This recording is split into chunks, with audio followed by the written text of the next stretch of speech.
पूरी क्लास एक physical strength exam दे रही है। इसे पास करने के लिए सभी ने टीचर से स्टिमुलेंट्स खरीदे। हमारे एमसी को छोड़कर सभी ने। वह बस उन महंगे स्टिमुलेंट्स को खरीद नहीं सकता था।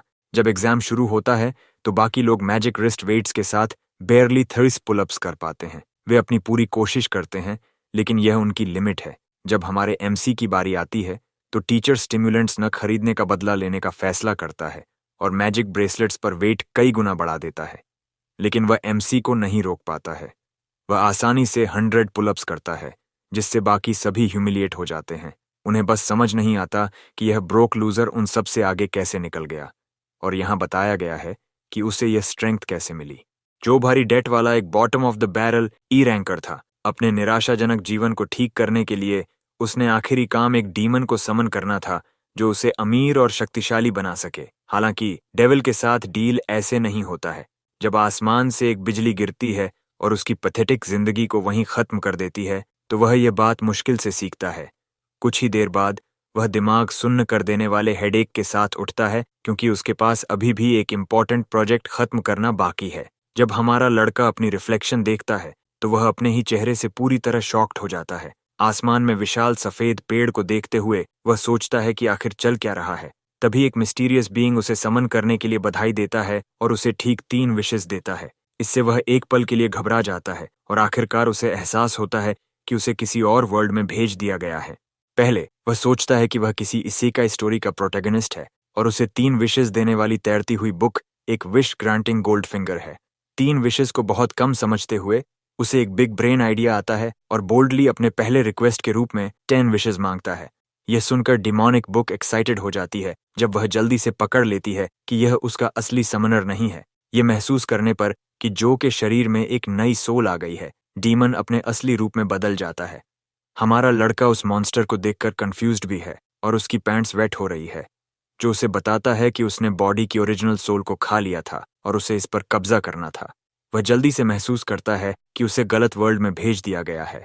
वह जितनी जल्दी हो सके वहां से निकलने की कोशिश करता है। फिर भी डीमन अपनी उंगलियां चटकाता है और इंस्टेंटली उसके शरीर को आग लगा देता है, क्योंकि कॉन्ट्रैक्ट तोड़ने के बारे में सोचने मात्र से उसे अंतहीन हेलिश पनिशमेंट झेलना पड़ेगा। उसकी चीखें सड़कों पर गूंजती हैं और डीमन सोचता है कि अब नॉनसेंस को खत्म करने का समय आ गया है, क्योंकि लड़का वास्तव में उतना ही पैथेटिक था जितना उसने सोचा था। तभी कॉर्पोरेट बैकग्राउंड से आए हमारे प्रोटैगनिस्ट को एक आइडिया आता है। वह दावा करता है कि यह कॉन्ट्रैक्ट तोड़ना नहीं माना जाएगा यदि डीमन की पनिशमेंट के कारण उसके लिए अपना काम करना इम्पॉसिबल हो जाता है। एक मियर ह्यूमन को उससे नेगोशिएट करने की कोशिश करते सुनकर डीमन इंट्रीग्ड होता है। जो मुस्कुराता है, कहता है कि अगर यह संभव होता तो वह पहले ही फोर्स से उसके बॉडी पर कब्जा कर चुका होता। वह कॉन्फिडेंटली दावा करता है कि यह उसकी विल पावर का सिर्फ एक टेस्ट था और उसने खुद को मोर देन वर्दी साबित कर दिया है। उसके इस बोल्ड स्टेटमेंट से डीमन क्रैकअप हो जाता है और वह घोषणा करता है कि वह डेविल के साथ डील करने के बारे में सोचने वाला पहला इंसान है। अचानक उसे कॉन्ट्रैक्ट साइन करने का मौका मिलता है और डीमन उसे एक फ्रेश स्टार्ट देने के लिए सहमत हो जाता है यदि वह सिर्फ अपनी एक विश पूरी कर लेता है। हालांकि वह कमीना उसकी पहली विश को 1000 और विशेस प्राप्त करने की विश भी बना देता है। डीमन उसे यह कहकर परेशान करता है कि उसके पास एक्सेप्ट करने के अलावा कोई चॉइस नहीं है, क्योंकि वह लगभग मर चुका है। कोई चॉइस न होने पर वह अपने नए बॉस को बताता है कि डील हो गई है और कॉन्ट्रैक्ट पर अपनी सोल दांव पर लगाकर साइन करता है। अगली सुबह वह आखिरकार अपने अपार्टमेंट पहुंचता है, पूरी रात कुत्तों के हमले के शिकार एक ड्रग एडिक्ट की तरह भागता दौड़ता हुआ। कॉन्ट्रैक्ट खत्म होते ही उसके नए बॉस ने उसे छोड़ दिया था, लेकिन वह इसे सकअप करने का फैसला करता है, क्योंकि वह वैसे भी लगभग एक स्लेव है। जैसे ही वह अपार्टमेंट में प्रवेश करता है, वह देखता है कि जगह पूरी तरह से रन डाउन है और अंदर कोई नहीं है। अचानक वह खून से साइंड एक डेथ नोट उठाता है और सोचता है कि उसके परिवार में क्या गड़बड़ी है। तभी वह पीछे से एक तेज आवाज सुनता है और उसके सिर के पिछले हिस्से में एक मेटल बैट से वार होता है। रूड इंट्रूडर उसे अपने कॉल्स इग्नोर करने के लिए चिल्लाता है, लेकिन उसका पार्टनर उसे बच्चे को पीट पीट कर मार डालने से मना करता है। उसका दोस्त उसे चेतावनी देता है कि बच्चा डेंजरस हो सकता है, क्योंकि वह एक ऑरिकल है। कंफ्यूज्ड और फ्यूरियस हमारा हीरो उन लोगों से पूछता है कि वे कौन हैं, और ब्लॉन्ड गाय पोलाइटली उसकी छाती पर एक ब्रूटल किक मारता है, पूछता है कि उसकी यूजलेस हैक जैसी माँ कहाँ है। फिर वह लड़का उसे एक स्टूपिड मॉम रखने के लिए बुरा भला कहता है, जो उसी की तरह अपने डेड बीट सन के लिए डेट्स चुकाने की कोशिश में खुद को जला डालती है। उसे मजा आता है कि उसकी माँ को यह एहसास नहीं है कि वह हमेशा गार्बेज रहेगा और उसे और उसकी माँ दोनों को वेस्ट ऑफ ऑक्सीजन कहता है। अचानक जो को अपने बचपन का वह समय याद आता है जब उसने अपनी माँ से कहा था कि वह अब लूजर नहीं बनना चाहता। उसने एक नाइटमेयर देखा जहां उसकी माँ इतनी हार्ड वर्क करती है कि एग्जॉस्शन से मर जाती है और अंदर ही अंदर चिंतित होता है कि शायद एक दिन ऐसा हो सकता है। जब उसने पूछा कि अगर वह एक ऑरेकल के रूप में अवेकन नहीं हुआ तो क्या होगा, तो उसकी माँ ने छोटे चैन को चिंता न करने के लिए कहा। उसने कहा कि भले ही पूरी दुनिया नीचे चली जाए, वह हमेशा उसके लिए मौजूद रहेगी और उसे खुद पर कॉन्फिडेंट रहने के लिए कहा। प्रेजेंट में वापस आकर वह फायर्ड अप हो जाता है और कहीं से भी लाइटनिंग स्पीड पंच ब्लॉन्ड गाय के चेहरे पर मारता है। जबकि वह स्कमबैग ब्लोन अवे होता है, उसका पार्टनर एक तेज थड सुनता है और उसे बच्चे को मारने से पहले रुकने के लिए कहता है, केवल यह देखने के लिए कि उसका बॉडी ठीक पास से उड़ जाता है। धूल हटने के बाद उसका चेहरा इतना खराब दिखता है कि प्लास्टिक सर्जरी भी उसे ठीक नहीं कर सकती। यह देखकर बाकी दोनों उसके ऑरा में अचानक बदलाव को घूरते हैं और सोचते हैं कि उसे रियल टाइम में एक ब्रेक थ्रू मिला है। इस बीच हमारा लड़का उन्हें अपनी सबसे ठंडी स्टेयर दिखाता है और उन कमीनों को अपने गंदे मुंह बंद करने के लिए कहता है। ई रैंक ब्रैट को सबक सिखाने की जरूरत का फैसला करते हुए वह गून जून से कहता है कि अब उसे 1 या 2 लेग तोड़कर सेंस सिखाने का समय है। हमारा लड़का समझ जाता है कि वे उसकी पावर के बारे में बात कर रहे हैं और सोचता है कि वे शायद वैसे भी उससे हायर लेवल के हैं। जैसे ही जून अपनी पाइप ओवरहेड से नीचे झोंकता है, जो उसे स्लो मोशन में चलता हुआ देखता है और आसानी से रास्ते से हट जाता है। फिर वह गोरिल्ला के ठीक पीछे एक जेंटल टच के साथ उसके चेहरे पर अपने घुटने से हमला करता है। उसकी सैवेज किक उस मूर्ख को हवा में उड़ा देती है। उसके बाद उसका पार्टनर पीछे से हमला करता है, जबकि सोचता है कि एक मीर ई रैंक इतना एजाइल कैसे हो सकता है। वह आदमी सोचता है कि जो उसे नहीं देख सकता है, इसलिए वह रिब्स को तोड़ने का लक्ष्य रखता है। हालांकि उसे इसके बजाय एक राउंड हाउस किक से अपनी रिब केज नष्ट करवानी पड़ती है।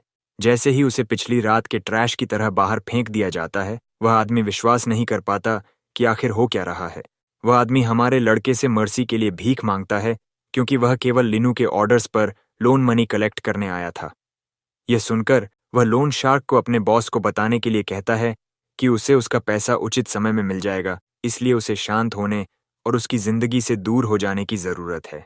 गूंस उसके शब्दों पर कांपते हैं और जल्दी से सामने के डोर से बाहर निकल जाते हैं।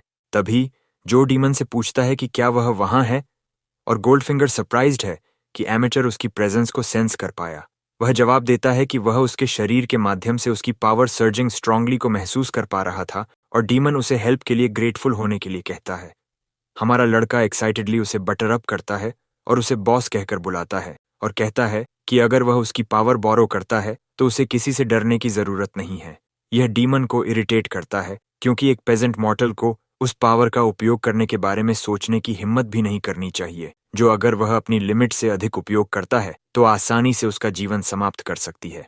वह यह सुनकर शॉक्ड होता है और अपने बॉस से पूछता है कि अगर वह काफी स्ट्रांग नहीं है तो वह उसकी विशेस कैसे पूरी कर सकता है।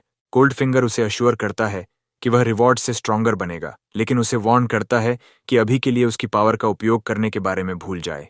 हमारा हीरो यह सुनकर काफी डिसअपॉइंटेड होता है, लेकिन गोल्डफिंगर खुद से सोचता है कि यह इनसेन है कि उसने उसकी पावर को कितनी अच्छी तरह से वील्ड किया। इससे वह सोचता है कि क्या जो गुप्त रूप से उसका फेडेड पार्टनर है। उसके बाद वह बॉस से अपनी दूसरी विश और उसे आगे क्या करना चाहिए इसके बारे में पूछता है, लेकिन डीमन बस उसे इसके बारे में भूल जाने और अभी के लिए जो मन करे वह करने के लिए कहता है। यह सुनकर वह आह भरता है क्योंकि उसे नई वर्ल्ड के बारे में बहुत कुछ सीखना है और ऐसा लगता है कि उसका नया बॉडी इतना यूजफुल नहीं होगा। वह जो का फोन निकालता है ताकि उसे बेहतर आइडिया मिल सके कि लड़के का जीवन वास्तव में कैसा था। सबसे पहले वह देखता है कि उसे अपने परिवार से एक भी मैसेज या कॉल नहीं आया, लेकिन जब वह अपनी सिस्टर का टेक्स्ट खोलता है तो वह जो देखता है वह उसे पूरी तरह से स्पीचलेस कर देता है। उसने उसे कुछ समय पहले टेक्स्ट किया था कि वह जितनी जल्दी हो सके आ जाए क्योंकि उनकी माँ कोमा में चली गई थी। बाद में हॉस्पिटल में वह सस्पेंस में दरवाजा जोर से खोलता है। अंदर वह एक लड़की को देखता है जो अपनी माँ के बेड के सामने गहरी चिंता में झुकी हुई है, जो उसकी सिस्टर लगती है। उसे यह महसूस करने में एक पल लगता है कि एटमॉस्फेयर पेनफुली अनकंफर्टेबल है, जिसका मतलब है क्योंकि उसने पहले अपनी सिस्टर को इग्नोर किया था। वह उसके पास जाता है और बेड में उस महिला को देखता है जिसे उसकी माँ होना चाहिए। वह विश्वास नहीं कर सकता कि उसके दिमाग में उसकी माँ की जो मेमोरी है उसकी तुलना में उसकी स्टेट कितनी खराब है और वह सोचता है कि क्या यह सब जो की गलती है। एक गिल्टी लुक के साथ वह अपनी सिस्टर से देर से आने के लिए अपोलोजाइज करता है और पूछता है कि उनकी माँ कैसी हैं। लेकिन वह बस गुस्से में मुस्कुराती है, पूछती है कि इस बार वह उसे क्या लेम एक्सक्यूज देगा। वह उसके द्वारा ट्रेनिंग और समनिंग डीमंस के बारे में अतीत में दिए गए सभी स्टूपिड एक्सक्यूजेस को दोहराती है। अचानक वह उस पर भड़क जाती है, यह विश्वास करने में असमर्थ कि वह अपनी माँ को देखने के लिए बाहर भी नहीं आ सका, जो उसके लोन्स का भुगतान करने के लिए खुद को हड्डी तक घिसने के कारण कोमा में चली गई थी। वह शांत हो जाता है जब वह कहती है कि उसके अंतहीन डेट का भुगतान करने के बाद हॉस्पिटल बिल्स का भुगतान करने के लिए पैसे खत्म हो जाने के कारण उनकी माँ लगभग मर गई थी। सब कुछ निकालने के बाद वह उसे बताती है कि वे अब बहुत हो चुका है और उसे उसके 6 महीने के एक्सपेंसेस के साथ एक कार्ड पास करती है, कहती है कि वह अपनी माँ की देखभाल खुद करेगी। वह कंफ्यूजन में पसीना बहाता है, पूछता है कि इसका क्या मतलब है, और उसकी सिस्टर कामली कहती है कि वह उसके लिए मर चुका है।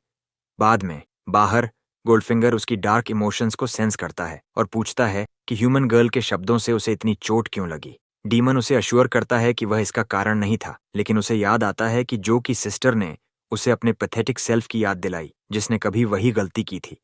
इससे उसका बॉस हंसता है और उसे अपनी प्लान में देरी न करने के लिए कहता है। यह सुनकर जो उससे पूछता है कि क्या स्ट्रॉन्गर बनने से उसकी सभी प्रॉब्लम सॉल्व हो जाएंगी, और डीमन कंफर्म करता है कि अगर वह साबित करता है कि उसमें वह बात है तो वे सभी दूर हो जाएंगी। इसके साथ वह पूरी तरह से अपना ट्रेनिंग आर्क शुरू करने के लिए डिटर्मिन्ड है। इस बीच एक नाइट क्लब में डेट कलेक्टर का बॉस अपने सेक्रेटरी से कहता है कि उनकी टीम को तेजी से काम पर लगाए क्योंकि उसके कस्टमर्स इंतजार नहीं करेंगे। लेकिन उसकी सेक्रेटरी उसे इन्फॉर्म करती है कि एक स्टूडेंट ने वास्तव में उनके 3 आदमियों को पीटा है। यह सुनकर गैंगस्टर को याद आता है कि उसके आदमियों ने डेडलाइन से पहले पेमेंट कलेक्ट करने की कोशिश की और उसकी रेपुटेशन रुइन कर दी। उसका सेक्रेटरी कहता है कि वह उन्हें उनकी पनिशमेंट देगा, लेकिन वह यह भी समझाता है कि यह एक सीरियस प्रॉब्लम है क्योंकि स्टूडेंट ने उन लोगों को पीटा जो उसके लेवल से कहीं ऊपर थे। ये बॉस का पूरा अटेंशन खींचता है और फिर वह जल्दी से जो की प्रोफाइल वाली रिपोर्ट ग्रैब करता है। वह सोचता है कि लड़का जितना दिखाता है उससे कहीं ज्यादा स्ट्रॉन्गर है, क्योंकि कोई भी स्किल लेवल 2 को लेवल 3 के खिलाफ जीतने नहीं दे सकता। अंत में वह अपने सेक्रेटरी को लड़के पर कीप टैब्स रखने का ऑर्डर देता है। सीन फिर हमारे हीरो की ओर शिफ्ट होता है, जो सुबह की जॉग पर है। उसका दोस्ताना नेबर उसे सप्लीमेंट्स पर एक अच्छी डील देता है, लेकिन वह बूढ़े आदमी से कहता है कि वह बाद में वापस आएगा। उसे इतना एनर्जेटिक देखकर आदमी सोचता है कि शायद उसे कोई गर्लफ्रेंड मिल गई है या कुछ और। हालांकि जो अपने बॉडी का आदी होने और जैक्ट होने में व्यस्त रहा है जब से उसे डिस्चार्ज किया गया है, तब से वह इंफॉर्मेशन इकट्ठा कर रहा है और सीखता है कि एबिलिटीज वाले लोगों को ऑरिकल्स कहा जाता है, और वह भारी डेट में डूब गया है क्योंकि मजबूत होने के लिए सप्लीमेंट्स बहुत महंगे थे। हालांकि वह सीलिंग के बारे में निश्चित नहीं है, वह सिर्फ कुछ दिनों की ट्रेनिंग और ड्रग्स से काफी स्वोल हो गया है। जैसे ही वह यह सोच रहा होता है, कोई उसे कॉल करता है और जब वह फोन उठाता है तो दूसरी तरफ की आवाज उस पर चिल्लाती है कि वह वापस आना भूल गया, जैसा कि उनके टीचर ने पूछा था। ये सुनकर हमारा लड़का अचानक याद करता है कि उसने उन्हें पूरी तरह से गोस्ट कर दिया था। अगले दिन स्कूल में वह सीखता है कि ए से ई तक 6 रैंक्स हैं और आपको अगले रैंक पर जाने के लिए अपने रैंक के हाईएस्ट लेवल तक पहुंचना होगा, जिसमें बहुत अधिक एफर्ट लगता है। भारी डिफरेंस के कारण दुनिया को 5 लेयर्स में विभाजित किया गया है, जहां ई रैंक्स और उसके जैसे सामान्य प्लेब्स सबसे बाहरी जोन्स में हैं। इस बीच डी रैंक और उससे ऊपर वाले भीतरी लेयर में हैं। यह महसूस करते हुए कि वह सबसे निचले टियर का ट्रैश है, वह जितनी जल्दी हो सके उतना मजबूत होने का फैसला करता है ताकि वह जल्दी से मिडिल लेयर्स में प्रवेश कर सके। अचानक एक नियांडरथॉल उसे पीछे से एक बूगर से मारता है और उसके चेहरे पर हंसता है। उसका बड़ी जोक करता है कि हमारा लड़का इतना कमजोर दिखता है कि वे शायद उसे भी पमल कर सकते हैं, भले ही वह उनकी तरह लेवल 1 ऑरेकल हो। ये सुनकर हमारा लड़का अनॉयड होता है कि इस दुनिया में अभी भी उनके जैसे मंकीज मौजूद हैं। तभी टीचर क्लास के लिए आ जाता है। बाद में बाहर वह स्ट्रेचिंग कर रहा है और सोचता है कि उसका स्कूल लाइफ अब तक काफी अच्छा चल रहा है। तभी कोई उसे पीछे से आवाज देता है। कुछ मिनट बाद बूगर गाय ये देखकर शॉक्ड हो जाता है कि हमारा लड़का उनकी क्लास के सबसे मजबूत लड़के के साथ फाइट कर रहा है। हालांकि उसका बड़ी सरप्राइज नहीं है क्योंकि वह जो को लड़ते हुए देखने का आदी है। बुली हमारे हीरो से कहता है कि वह केवल रिटन एग्जाम्स में अच्छे ग्रेड्स पाने के कारण बहुत कॉकी हो गया है। वह कहता है कि एक ऑरेकल का असली वैल्यू स्ट्रेंथ से आता है और उसकी लेवल 1 स्ट्रेंथ गार्बेज है। ये सुनकर ब्रो बुली को याद दिलाता है कि वह भी लेवल 1 ट्रैश है, जिससे बुली इतना मैड हो जाता है कि वह एक वायलेंट हुक फेंकता है, जो आसानी से एक हाथ से मुट्ठी पकड़ लेता है और दूसरे से रिस्ट ट्विस्ट करता है। पूछता है कि क्या उसकी बकवास खत्म हो गई है। गुस्साया हुआ लड़का विश्वास नहीं कर पाता कि वह उससे ओवरपावर्ड हो रहा है और वह सोचता है कि क्या जो पहले से लंबा भी हो गया है। इसके बाद जो उस लड़के के वर्ड्स को उसी पर वापस फायर करता है कि स्ट्रेंथ ही सब कुछ है, फिर पोलाइटली उसका चेहरा स्मैश करने की परमिशन मांगता है, जबकि वह लड़का जोर से पसीना बहाता है। सोचता है कि वह पीटा जाने वाला है। कोच अचानक आता है और अपनी क्लास में ट्रबल पैदा करने के लिए हमारे लड़के पर फ्यूरियस हो जाता है। कोच हमेशा की तरह इरिटेटेड दिखता है और पूछता है कि क्या वह वापस आते ही ट्रबल स्टर करने की योजना बना रहा है। हमारा लड़का सबसे इनोसेंट फेस बनाता है और दावा करता है कि वे सिर्फ प्लेइंग अराउंड कर रहे थे। बुली अपना हाथ छुड़ा लेता है और उसे जाने देने के लिए कहता है। थिंग्स कूल डाउन होते देख कोच हमारे हीरो को आखिरी बार वार्न करता है और सभी को टेस्टिंग के लिए लाइनअप होने का ऑर्डर देता है। जल्द ही स्टूडेंट्स एक पुलअप बार के बगल में इकट्ठा होते हैं, जबकि कोच गिजिया अपनी बकवास शुरू करता है। वह उन्हें अन्य स्कूल्स के खिलाफ आगामी टूर्नामेंट के बारे में हाइप करता है, प्रॉमिस करता है कि मजबूत रिजल्ट्स न केवल स्कूल के लिए ग्लोरी लाएंगे बल्कि एलिट मीस के दरवाजे भी खोलेंगे। अपने स्पीच के अंत तक वह एक स्कैम आर्टिस्ट की तरह बेशर्मी से अपने मिरेकल सप्लीमेंट्स का प्लगिंग शुरू कर देता है। चैलेंज की शुरुआत बुली के एक बार में 50 पुलअप्स हिट करने से होती है। जू अनइम्प्रेस्ड है और कहता है कि यह एक गंभीर टेस्ट से ज्यादा एक टिकटॉक चैलेंज जैसा लगता है। तभी एक आवाज उसे बुलाती है, पूछती है कि क्या वह ठीक है। क्लास रेप मानती है कि वह वरीड थी क्योंकि उसने कई दिनों तक उसके मैसेजेस इग्नोर किए थे। वह जल्दी से इसे कवर अप करने की कोशिश करती है, कहती है कि वह सिर्फ उसके बारे में क्यूरियस थी, लेकिन हमारा लड़का उसे रियश्योर करता है कि कुछ नहीं हुआ। सब्जेक्ट स्विच करते हुए वह पूछती है कि वह टीचर के शेडी सप्लीमेंट्स खरीदने से क्यों मना करता है, जो सीधे जवाब देता है कि वह ब्रोक है। वह परचेस स्किप करने के कॉन्सिक्वेंसेस के बारे में उसे वार्न करने की कोशिश करती है, लेकिन इससे पहले कि वह खत्म कर सके उसका नाम बुलाया जाता है। उसे गुड लक विश करते हुए वह उसे भेज देता है। वह फेल होने से पहले केवल 25 पुलअप्स मैनेज कर पाती है, लेकिन कोच को याद आता है कि उसने उससे 2 बॉटल्स खरीदी थीं और मैजिकली उसका स्कोर 35 तक बढ़ा देता है। हमारे लड़के के लिए अचानक क्लिक होता है कि यही असली कारण है कि हर स्टूडेंट ने शुरू में ओवरप्राइज्ड जंक खरीदा था, वरना उन्हें एक्सपेल्ड होने का रिस्क उठाना पड़ता। आखिरकार जो बार पर अपनी बारी के लिए आगे बढ़ता है, कोच अपनी आंखें सिकोड़ता है, पूरी तरह से जानता है कि हमारे हीरो ने एक भी बॉटल नहीं खरीदी। उसके चेहरे पर एक ट्विस्टेड स्माइल रेंगती है क्योंकि वह उसके ट्रैशी मर्च को न खरीदने के लिए उसे एक एग्जाम्पल सेट करने का फैसला करता है। इस बीच जो पुलअप बार और रिस्ट गार्ड्स का अध्ययन करता है, यह ध्यान देता है कि वे पहली नज़र में सामान्य दिखते हैं, लेकिन उनके पीछे कुछ ट्रिक जरूर होना चाहिए। जैसे ही वह बार ग्रिप करता है, उसकी आंखें शौक से चौड़ी हो जाती हैं। उसका बॉडी अचानक भारी महसूस होता है और वह जल्दी से पता लगाता है कि रिस्ट गार्ड्स में जड़े हुए क्रिस्टल्स अतिरिक्त वेट ऐड कर रहे हैं। फिर भी हमारा लड़का गिव इन करने से मना कर देता है, यह महसूस करते हुए कि क्रिस्टल्स की एक वेट लिमिट जरूर होनी चाहिए। पुशिंग थ्रू वह रैप्स पंप आउट करना शुरू कर देता है, जैसे कि यह कुछ भी नहीं है। अदर स्टूडेंट्स डिसबिलीफ में घूरते हैं, ये देखकर फ्लोर्ड हो जाते हैं कि तथाकथित वीकलिंग आसानी से उनसे बेहतर प्रदर्शन कर रहा है। जब जो 100 रीप्स पार कर जाता है तो वे माइंड लूज कर देते हैं, चिल्लाते हैं कि वह कम से कम सेकंड टियर का होना चाहिए। जब वह आखिरकार बार को छोड़ता है तो एक भीड़ उसे घेर लेती है, उससे अंतहीन क्वेश्चंस की बॉम्बार्डिंग करती है। इस बीच कोच फ्रोजन स्टिफ है, सोच रहा है कि क्या लड़के ने चुपके से एनहांसर्स पर जूस किया है। फियर क्रीप करता है क्योंकि उसे एहसास होता है कि स्टूडेंट्स को अब उसके स्केची सप्लीमेंट्स की आवश्यकता नहीं हो सकती है।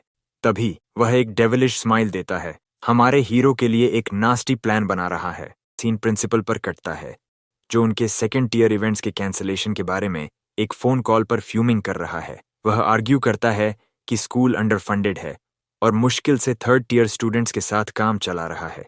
दूसरी तरफ का आदमी सीधे जवाब देता है कि सिस्टम एलिट ऑरेकल्स की तलाश कर रहा है, यही वजह है कि पैसा टॉप स्कूल्स में फनल किया जा रहा है। फोन स्लैम करते हुए प्रिंसिपल फ्रस्ट्रेशन में फेस पाल्म्स करता है, ये महसूस करते हुए कि स्कूल के पास एक भी एलीट ऑरेकल प्रोड्यूस करने के लिए कोई फंड्स नहीं है। उसकी आंखें एक ग्लास केस में बंद एक ब्लैक क्रिस्टल पर पड़ती हैं, क्योंकि वह स्कूल को बिजनेस में कैसे रखा जाए इस पर ब्रेन रैक करता है। यह विचार कट शॉर्ट हो जाता है जब कोच गीजी की आवाज़ ऑफिस के बाहर से आती है। कोच स्ट्रोल्स इन और प्राउडली उन नामों की एक लिस्ट रखता है जिनका वह दावा करता है कि वे एलीट ऑरेकल्स बनेंगे। प्रिंसिपल पेपर स्कैन करता है और तुरंत देखता है कि सूचीबद्ध हर एक मुश्किल से फर्स्ट ईयर का है, फिर भी कोच उन्हें प्रोडिजीज के रूप में बेच रहा है। कोच फिर कहता है एक स्टूडेंट है जो एक ऑरेकल बनने के लिए अनफिट है, और प्रिंसिपल बेट ले लेता है, पूछता है कि वह कौन है। स्टोरी हमारे हीरो पर शिफ्ट होती है जो डीमन के बगल में मंडराते हुए प्रिंसिपल्स ऑफिस की ओर जा रहा है। कर्स्ड बुक पूछता है कि उसने इस बार क्या किया, लेकिन जो क्वाइट रहता है।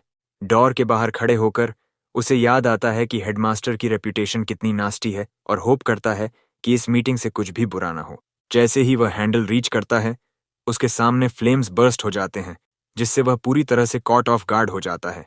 डीमन लाइट अप होता है, थ्रिल्ड होता है कि उसने पहले जिस ट्रिगर्ड विश का उल्लेख किया था वह आखिरकार दिखाई दिया है। वह जो को ऑब्जेक्ट ट्रैक डाउन करने का ऑर्डर देता है, लेकिन जो शिकायत करना शुरू कर देता है कि टाइमिंग कितनी रिडिकुलसली बैड है।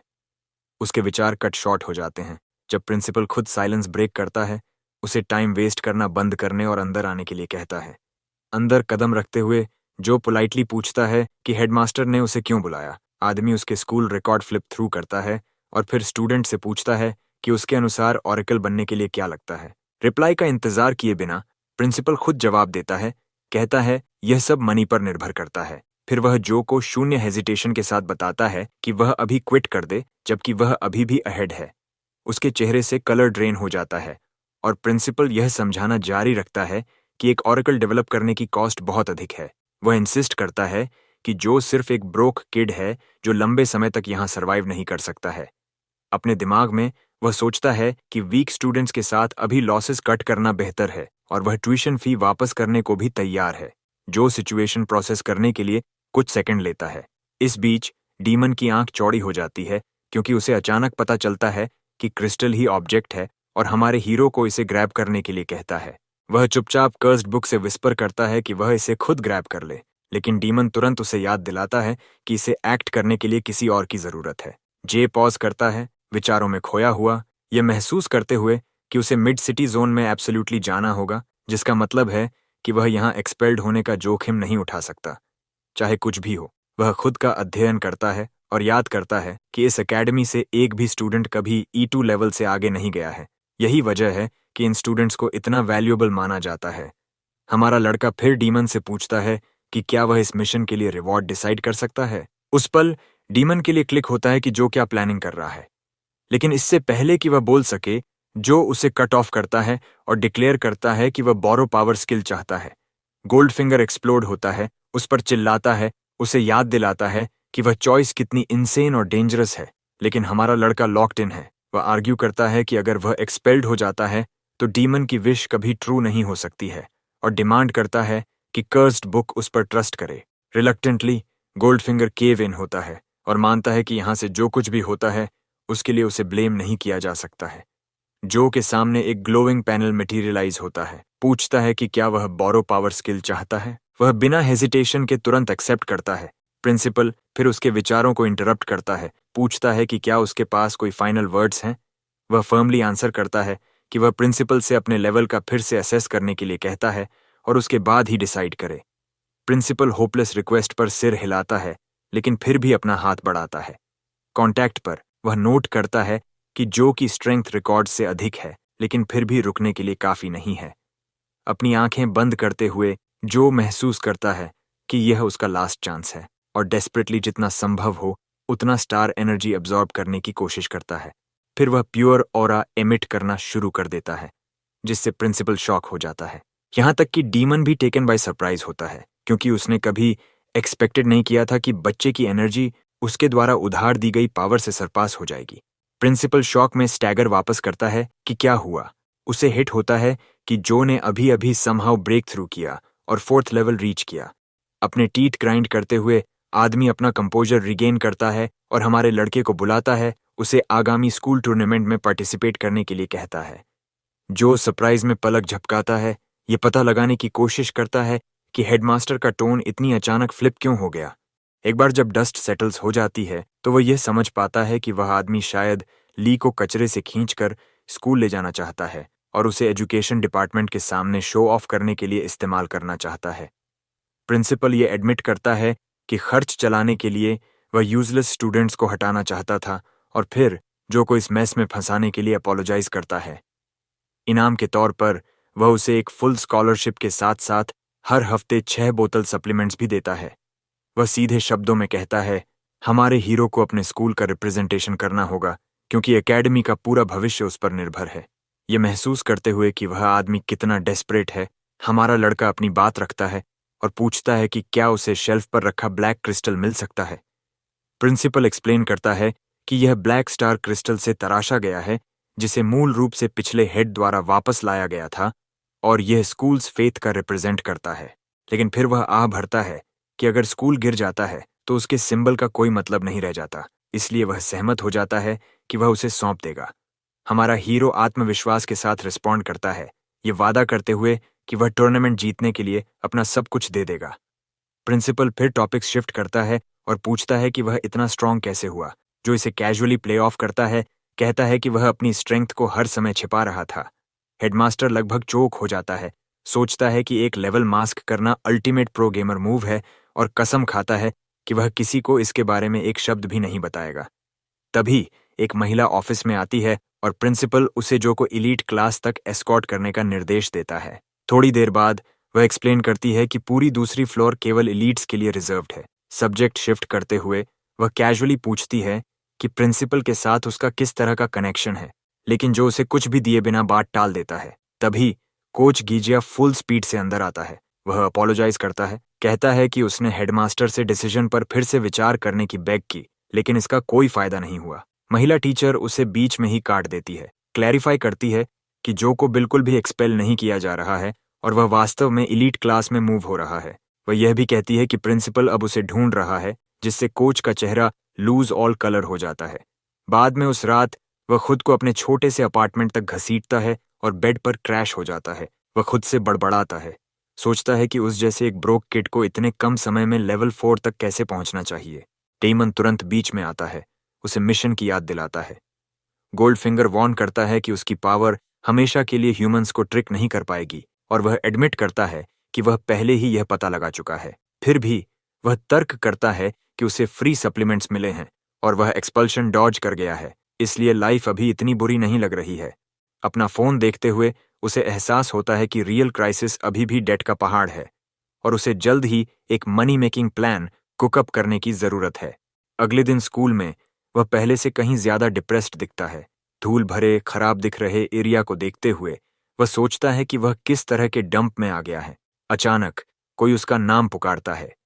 एक आदमी बड़ी मुस्कान के साथ दूर से हाथ हिलाता है, उसे पास आने के लिए कहता है। वे बात शुरू करते हैं और वह आदमी अपोलोजाइज करता है कि वह उसे पहले नहीं ढूंढ पाया क्योंकि वह हमेशा क्लास ड्यूटीज में बेरीड रहता है। वह आदमी अपना परिचय टीचर जेन के रूप में देता है और जो तुरंत पूछता है कि क्या वह सच में यहाँ का ओनली टीचर है। जेन अपना सिर खुजलाता है, एडमिट करता है कि स्कूल अच्छा नहीं चल रहा है और उसे एडवांस्ड क्लास के लिए ओनली 1 असाइंड किया गया है। वह आगे कहता है कि वे ट्रेनिंग के लिए सबसे अंदरूनी सेक्शन का उपयोग करते हैं, यही वजह है कि बाहर के हॉल्स में सिर्फ धूल जमा हो रही है। दरवाजा खोलते हुए टीचर जो को रिएश्योर करता है कि चिंता न करे, जोर देकर कहता है कि फैसिलिटीज अभी भी टॉप नॉच हैं। वह यह भी वादा करता है कि चीजें कभी भी बोरिंग नहीं होंगी। हमारा हीरो तो बस ऑव में देखता रहता है। इंटीरियर बाहर से बिल्कुल मेल नहीं खाता है और एक वर्ल्ड क्लास जिम जैसा है। उसका टीचर एक्सप्लेन करता है कि स्टूडेंट्स सभी सेल्फ ट्रेनिंग कर रहे हैं और उसे इंट्रोड्यूस कराने की ऑफर करता है। वह सोचता है कि यह जगह 5 स्टार फिटनेस क्लब जैसी दिखती है, जिसमें स्टूडेंट्स फुल ऑफ एनर्जी हैं। हालांकि वह कुछ को उसे साइड ग्लांसेस फेंकते हुए भी पकड़ता है। उसका टीचर फिर न्यूकमर को इंट्रोड्यूस कराने के लिए सभी को बुलाता है। वह विनम्रता से झुकता है और सम्मान के साथ उनका ग्रीट करता है, लेकिन पीछे से एक रेड हेयर्ड गाय तुरंत परेशानी शुरू कर देता है। अपनी आर्म्स क्रॉस करके स्मर्क करता है। वह जो का मजाक उड़ाता है, उसे एक्ट ड्रॉप करने और एडमिट करने के लिए कहता है कि उसने अंदर आने के लिए कनेक्शंस यूज किए। टीचर उस पर झपटता है, वेन को चिल्लाता है कि वह कैसे बिहेव करे और एक्सप्लेन करता है कि जो पूरी तरह से स्किल के आधार पर ट्रांसफर हुआ है। वह आदमी यह नहीं मान रहा है। वह अपनी आंखें एक प्रेडेटर की तरह सिकोड़ता है जिसे आसान प्रे स्पॉट हो गया हो और अचानक जो को फाइट के लिए चैलेंज करता है। स्टूडेंट्स तुरंत लाइट अप हो जाते हैं। इतने सालों में पहली बार ड्यूल देखकर थ्रिल्ड होते हैं और रूमर स्प्रेड करना शुरू कर देते हैं। पीछे एक ब्लॉन्ड स्टूडेंट पूछता है कि क्या हो रहा है, और एक पिंक हेयर्ड गर्ल एक्सप्लेन करती है कि फाइट होने वाली है। इससे ब्लॉन्ड की इंटरेस्ट स्पार्क होती है और वह जल्दी से इस तथाकथित ट्रांसफर स्टूडेंट के बारे में और पूछता है। वापस हमारे हीरो के पास टीचर उसे चैलेंज रिफ्यूज करने की एडवाइस देता है, लेकिन जो बिना किसी हेजिटेशन के एक्सेप्ट कर लेता है। वह शांति से कहता है कि वह मैच के साथ ठीक है जब तक कि लीथल फोर्स मेज पर ना हो। इस बीच स्कूल ऑफिस में प्रिंसिपल लगभग नस फटते हुए यह जानने की डिमांड करता है कि क्या नया बच्चा पहले से ही पिकिंग फाइट्स कर रहा है। टाइचर एक कॉल पर एक्सप्लेन करता है कि हमारे लड़के ने वेनहाउस चैलेंज एक्सेप्ट कर ली है। वापस फाइट पर दोनों पक्ष पीछे नहीं हटते क्योंकि वे एक दूसरे का सामना करते हैं और मैड और अफाम करते हैं। प्रिंसिपल को यह अजीब लगता है, लेकिन सोचता है कि बच्चा बस अपना करंट लेवल जानना चाहता है, इसीलिए वह अरीना में ड्यूल होने की परमिशन ग्रांट करता है। कुछ देर बाद दोनों स्टूडेंट्स सेपरेट डेस्क्स के पीछे खड़े होते हैं क्योंकि टीचर रूल्स बताता है। पहला, कोई आउटसाइड इंटरफेरेंस नहीं हो सकता है, और दूसरा, दोनों फाइटर्स को सेम स्टार लेवल पर compete करना होगा। वेन को यह बिलीव करना मुश्किल लगता है कि जो सच में एक ई रैंक ऑरेकल भी है। उनका टीचर फिर इंस्ट्रक्शंस रैप अप करता है, उन्हें स्ट्रांगली रिमाइंड करता है कि वाइटल पॉइंट स्ट्राइक करना पूरी तरह से प्रोहिबिटेड है। दोनों ओपोनेंट्स एक दूसरे के चारों ओर सर्कल करना शुरू कर देते हैं, जबकि टीचर उन्हें रिमाइंड करता है कि लीथल फोर्स किसी भी परिस्थिति में अलाउड नहीं है। वह जारी रखता है कि जो कोई भी हारता है वह परिणाम की परवाह किए बिना बाद में रिटेलिएट नहीं कर सकता है। चेहरे पर एक क्लीन स्ट्राइक या एक सरेंडर उसके हाथ के वेव के साथ ड्यूअल को तुरंत समाप्त कर देगा। उनका टीचर स्टार्ट सिग्नल करता है। वेन के जल्दी खत्म होने की उम्मीद में आगे बढ़ता है और सीधे उसकी नेक पर निशाना साधता है। वह जरा भी फ्लिंच नहीं होता है और उसकी आर्म कैच कर लेता है, उसे पूरी तरह से थ्रो ऑफ कर देता है। रेडहेड तुरंत फिर से स्विंग करता है, यह महसूस करते हुए कि यह आदमी वास्तव में रियल डील हो सकता है। वेन हाउ रिलेंटलेस स्ट्राइक्स की एक बराज अनलीश करता है, लेकिन जो शांत प्रिसीजन के साथ हर एक से स्लिप पास्ट हो जाता है। फ्रस्ट्रेटेड, वेन हाउ अचानक गियर्स शिफ्ट करता है और एक किक लैंड करने की कोशिश करता है। पैर हवा के बीच में ट्विस्ट होता है और रेडहेड अपना signature move wind hook kick unleash करता है, जो अपनी आर्म से ब्लॉक करने का मैनेज करता है। हालांकि रेडहेड ग्रिन करता है, ये मानकर कि मैच अब डिसाइड हो गया है। उस पोजीशन से वह वेनहाउ की नेक पर एम करके एक शार्प किक से उसे सरप्राइज करता है। रेडहेड रिकवर करने की कोशिश करता है, सवाल करता है कि इस आदमी को मार्शल आर्ट्स का पता कैसे चला। गिरने से पहले खुद को संभालते हुए वेन हुवाल सोचता है कि अब ओनली थिंग दैट मैटर्स है किसी भी कीमत पर अपने फेस गार्ड करना। लेकिन जैसे ही वह वापस मुड़ता है, जो शांति से एक बंद मुट्ठी से उसकी नोज पर टैप करता है। एक स्मर्क के साथ वह पूछता है कि क्या इसका मतलब विक्ट्री है। वेनहाउ को डिसबिलीफ में फ्रोजन छोड़कर अरीना थोड़ी देर के लिए शांत हो जाता है, जब तक कि टीचर जांग आधिकारिक तौर पर जो को विनर डिक्लेयर नहीं कर देता। वेनहाउ को विश्वास नहीं हो रहा था कि वह वास्तव में किसी से हार गया है, और मैच के शॉकिंग आउटकम से सभी सरप्राइज्ड हैं। वे सोचते हैं कि हमारा लड़का बस टू स्ट्रांग है। इस बीच वह सोचता है कि मैच बहुत जल्दी समाप्त हो गया, लेकिन फिर भी उसने इससे कुछ लर्न करने का मैनेज किया। वह फिर वेनहाउ से पूछता है कि क्या उसे अब कोई कंप्लेंट्स है। मैच देखकर कोच अपनी आंखों पर बिलीव नहीं कर सकता, क्योंकि वेनहाउ एक एलीट है जिसने प्रोफेशनल ट्रेनिंग ली है, लेकिन वह अभी भी एक ऐसे आदमी से हार गया जिसे अभी अभी एलीट क्लास में प्रमोट किया गया था। वह सोचता है कि हमारे लड़के में एक्सेप्शनल हिडन टैलेंट है, और यही कारण है कि प्रिंसिपल ने उसे बच्चे को स्पेशल ट्रीटमेंट देने के लिए कहा था। अचानक प्रिंसिपल आता है और हमारे लड़के को कंग्रेचुलेट करता है, उसे फॉलो करने के लिए कहता है क्योंकि वह कुछ इंपॉर्टेंट के बारे में बात करना चाहता है। पिंक हेयर्ड गर्ल इस साइट को देखकर अस्टॉनिश्ड है, जबकि येलो हेयर्ड गाय कहता है कि उन्हें निश्चित रूप से उनकी स्ट्रॉन्ग क्रू में उसके जैसे आदमी की जरूरत है। प्रिंसिपल हमारे लड़के से पूछता है कि क्या उसे एलीट क्लास पसंद है, और वह रिप्लाई करता है कि स्टूडेंट्स के अत्यधिक इंथुजियास्टिक होने के अलावा ये वास्तव में कुछ भी स्पेशल नहीं है। प्रिंसिपल कहता है कि उसे इसकी गेट यूज्ड टू हो जाएगी, क्योंकि स्ट्रॉन्ग हमेशा अटेंशन अट्रैक्ट करते हैं। वह उसे अपनी ट्रेनिंग पर फोकस करने की एडवाइस भी देता है, और स्कूल उसकी मदद के लिए हर संभव कोशिश करेगा। यही सुनकर हमारा लड़का सोचता है कि प्रिंसिपल अब उस पर ट्रस्ट करता है, इसलिए वह पूछने का डिसाइड करता है कि क्या वह ऐसे किसी वेज के बारे में जानता है जिसके माध्यम से स्टूडेंट्स फास्ट मनी मेक कर सकते हैं। लेकिन वह उसे इसके बजाय ट्रेनिंग पर फोकस कीप करने के लिए कहता है, ताकि वह लॉन्ग रन में larger amount of money earn कर सके, और अगर उसका फैमिली किसी रफ पैच से गुजर रहा है तो स्कूल फाइनेंशियली हेल्प भी कर सकता है। हमारा लड़का उसे बताता है कि ऐसा कुछ नहीं है और सोचता है कि अब उसे किसी और तरह से अनदर वे फाइंड करना होगा। जब वह जिम में ट्रेनिंग कर रहा होता है तो वह खुद को रिमाइंड करता है कि उसे केयरफुल रहना चाहिए, क्योंकि स्कूल की स्टूडेंट लोन्स के खिलाफ बहुत स्ट्रिक्ट पॉलिसीज हैं। वह सोचता है कि वह एक्स्ट्रा मनी मेक करना कहाँ से सीख सकता है, लेकिन अचानक येलो हेयर्ड गाय उसके सामने आता है और उसे मैच के लिए कॉम्प्लीमेंट करता है। वह फिर हमारे लड़के से पूछता है कि वह कौन है और वह उससे भी यही क्वेश्चन राइट बैक पूछता है। इस बीच लड़की शैन से कहती है कि वह रूड हो रहा है और वह हमारे लड़के से अपोलोजाइज करती है कि वह कभी कभी थोड़ा अनोइंग होता है। वह अपना परिचय देते हुए कहती है कि वह सू है और उसकी बगल का पेन शैन है। वह उसे बताती है कि वे दोनों उसकी सीनियर्स हैं और अगर वह किसी भी चीज के बारे में कंफ्यूज्ड है तो वे उसकी मदद कर सकते हैं।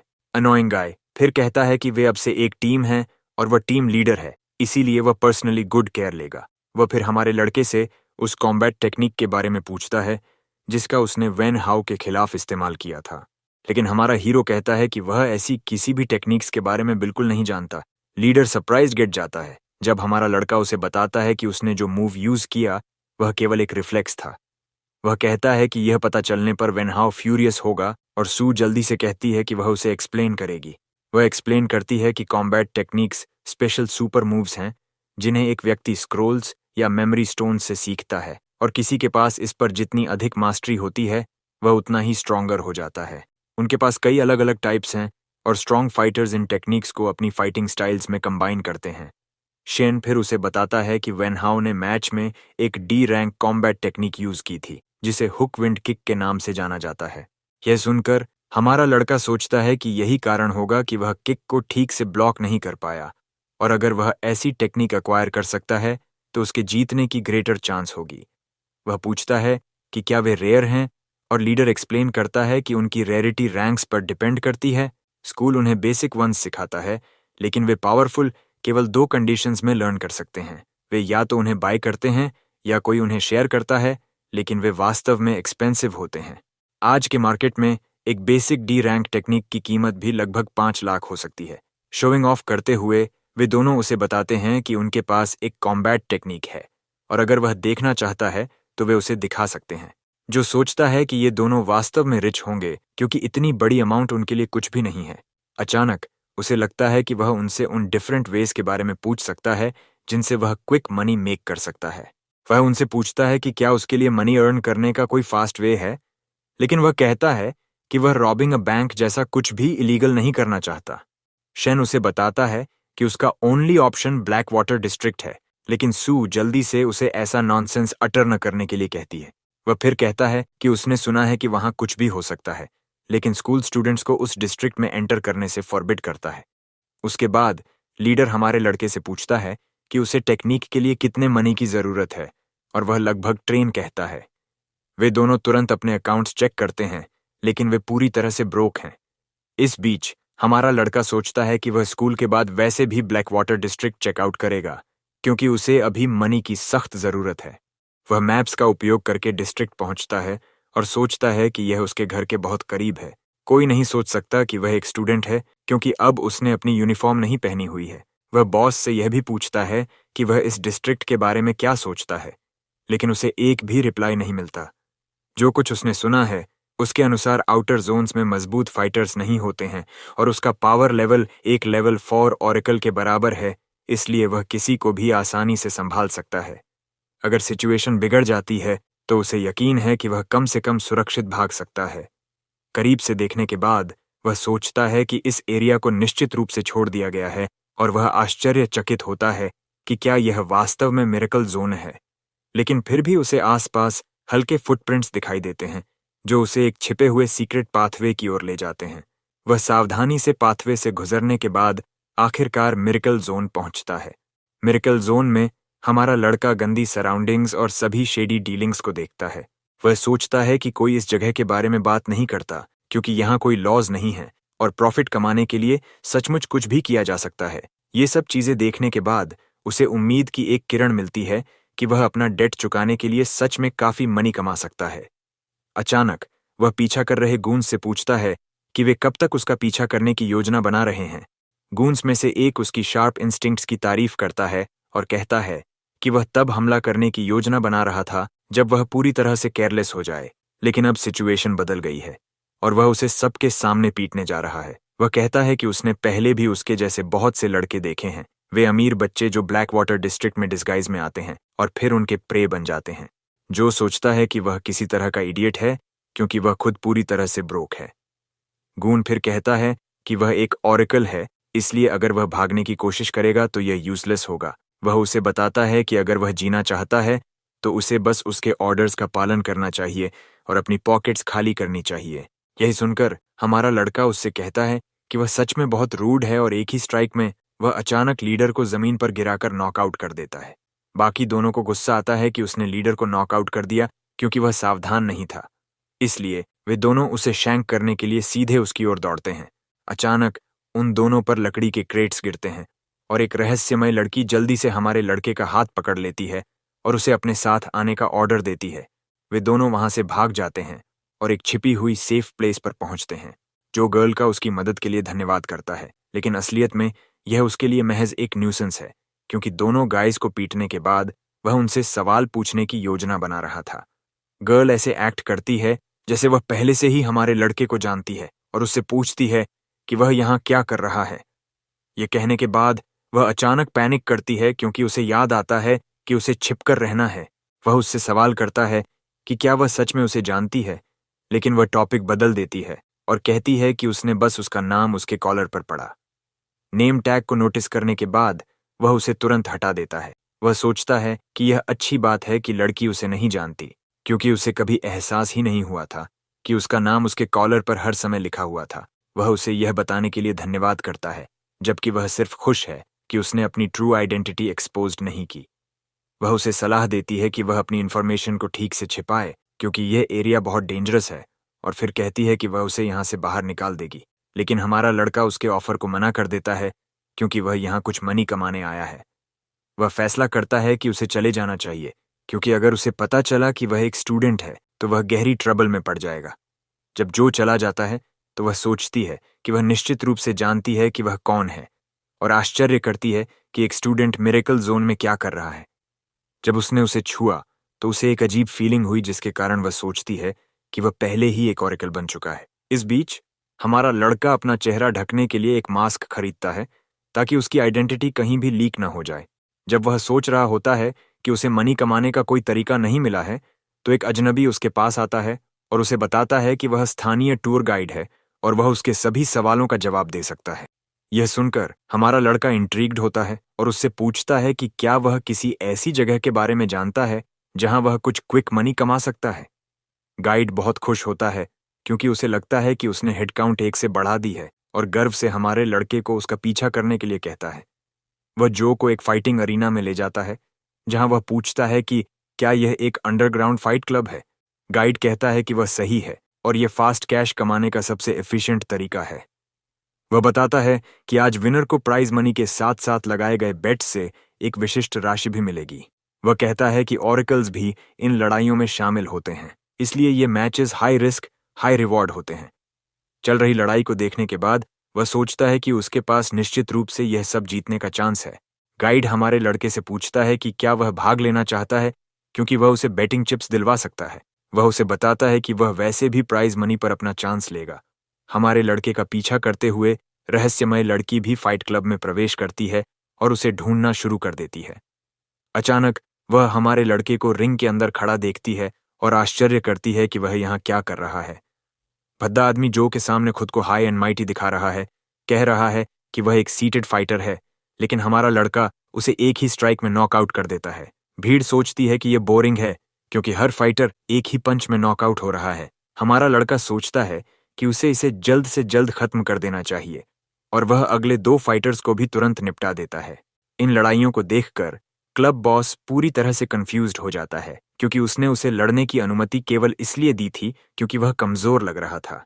लैकी उसे बताता है कि ये सभी फाइट्स देखने के बाद सभी फाइटर्स ने हार मान ली है और कस्टमर्स रिफंड की मांग कर रहे हैं क्योंकि उन्हें लगता है कि ये सभी मैचेस स्टेज्ड हैं। तुरंत बॉस अपने सबॉर्डिनेट्स से एक स्पेशल मैच की व्यवस्था करने के लिए कहता है क्योंकि वह उसे सारा प्राइज मनी लेकर जाने नहीं देगा। इस बीच वह अपने आखिरी ओपोनेंट को हरा देता है और पूछता है कि क्या अब उसे प्राइज मनी मिल सकती है। अनाउंसर कहता है कि क्राउड इन मैचेस से बहुत एक्साइटेड है, इसलिए उन्होंने एक स्पेशल मैच की व्यवस्था की है।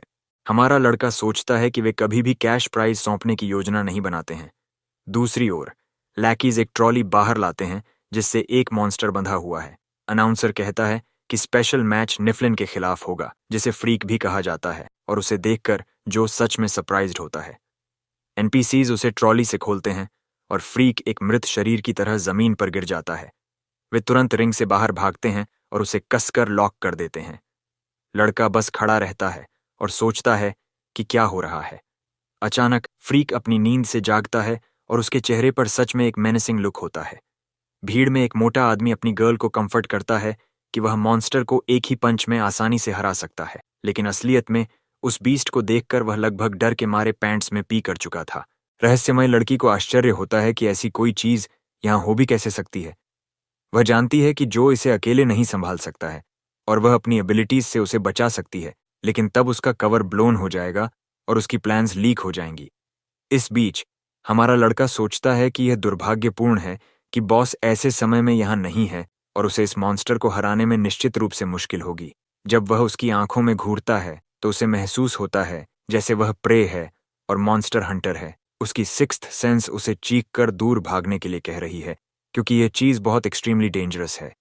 फ्रीक एक लीथल स्ट्राइक मारने के लिए हमारे लड़के की ओर दौड़ता है, लेकिन हमारा लड़का अटैक को डॉज करने के लिए अपनी इंस्टिंक्ट्स का उपयोग करता है, और अगर वह ऐसा नहीं करता तो वह मर गया होता। इसके बाद वह फैसला करता है कि अगर वह जिंदा रहना चाहता है तो उसे सीरियस होना पड़ेगा। मॉन्स्टर उसे एक कॉर्नर में धकेलता है और यह देखकर जो फैसला करता है कि उसे इसे जल्द से जल्द खत्म करना होगा। वह अपना लेवल बढ़ाने के लिए स्ट्रेंथ उधार लेता है और फ्रीक को सीधे जमीन में पंच करता है। मॉन्स्टर वहीं पड़ा रहता है और वह सोचता है कि लड़ाई खत्म हो गई है, लेकिन वह अचानक फिर से अटैक करता है जिससे वह बेयरली इवेड कर पाता है। वह हैरान है कि उसके सबसे मजबूत अटैक का उस पर कोई इफेक्ट नहीं पड़ा है और वह जल्दी से दूर हट जाता है, क्योंकि वह जानता है कि वह उसे क्लोज क्वार्टर्स में नहीं हरा सकता। अरीना में चारों ओर भागते हुए हमारा लड़का उसके अटैक्स को इवेड करता है और एक ऐसे वेपन की तलाश करता है जिसका उपयोग वह मॉन्स्टर को हराने के लिए कर सके। फिर वह फ्रीक का क्लॉ तोड़ देता है और उसे डैगर के रूप में उपयोग करके जल्दी से मॉन्स्टर की गर्दन काट देता है। कट उसे मारने के लिए काफी गहरा नहीं है, लेकिन अब हमारा लड़का वास्तव में पलटवार कर सकता है। वह जानता है कि वह मॉन्स्टर से कहीं ज्यादा मजबूत है, इसलिए अगर वह एक बार और करीब आ सका तो वह उसे मार सकता है।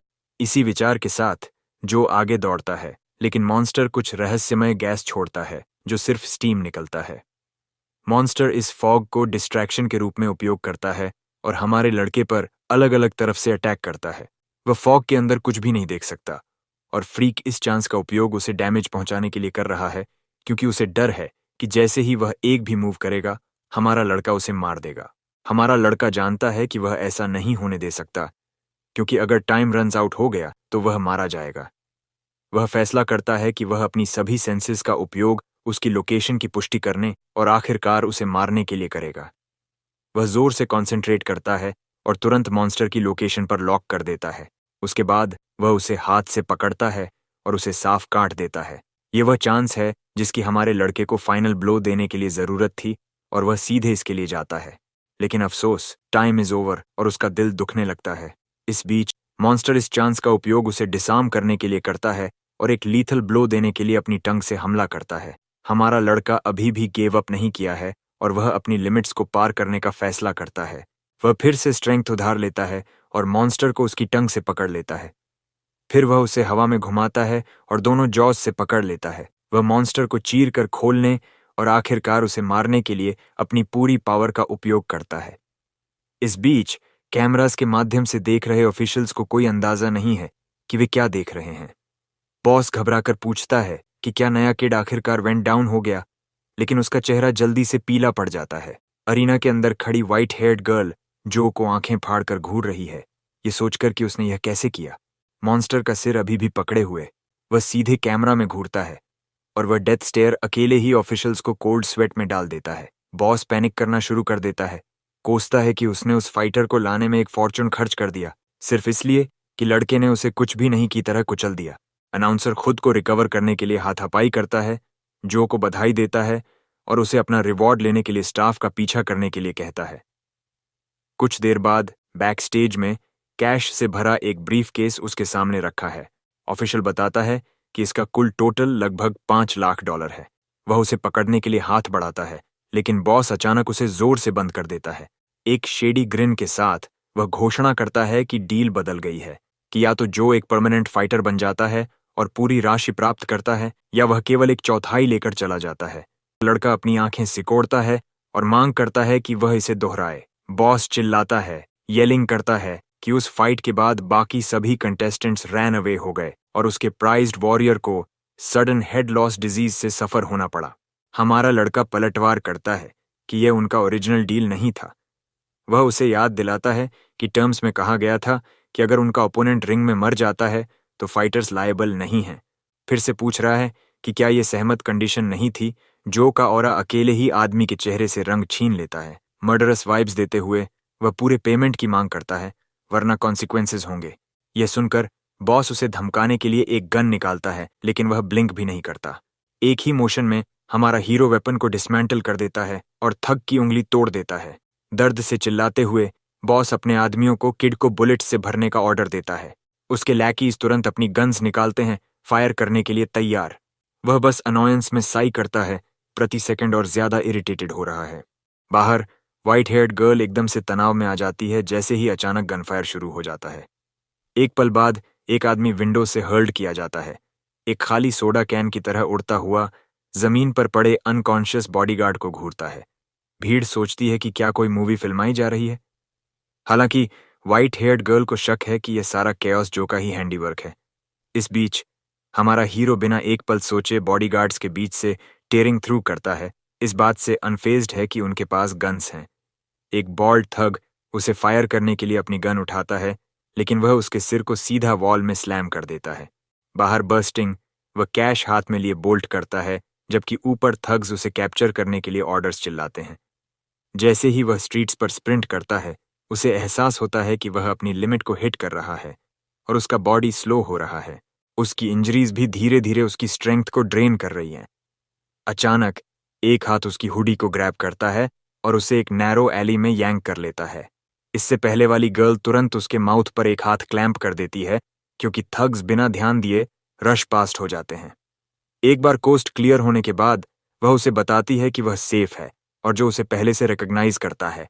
वह उसे अपनी स्ट्रेंथ बचाने का इंस्ट्रक्ट करती है और बताती है कि उसे एक हिडन एस्केप रूट का पता है।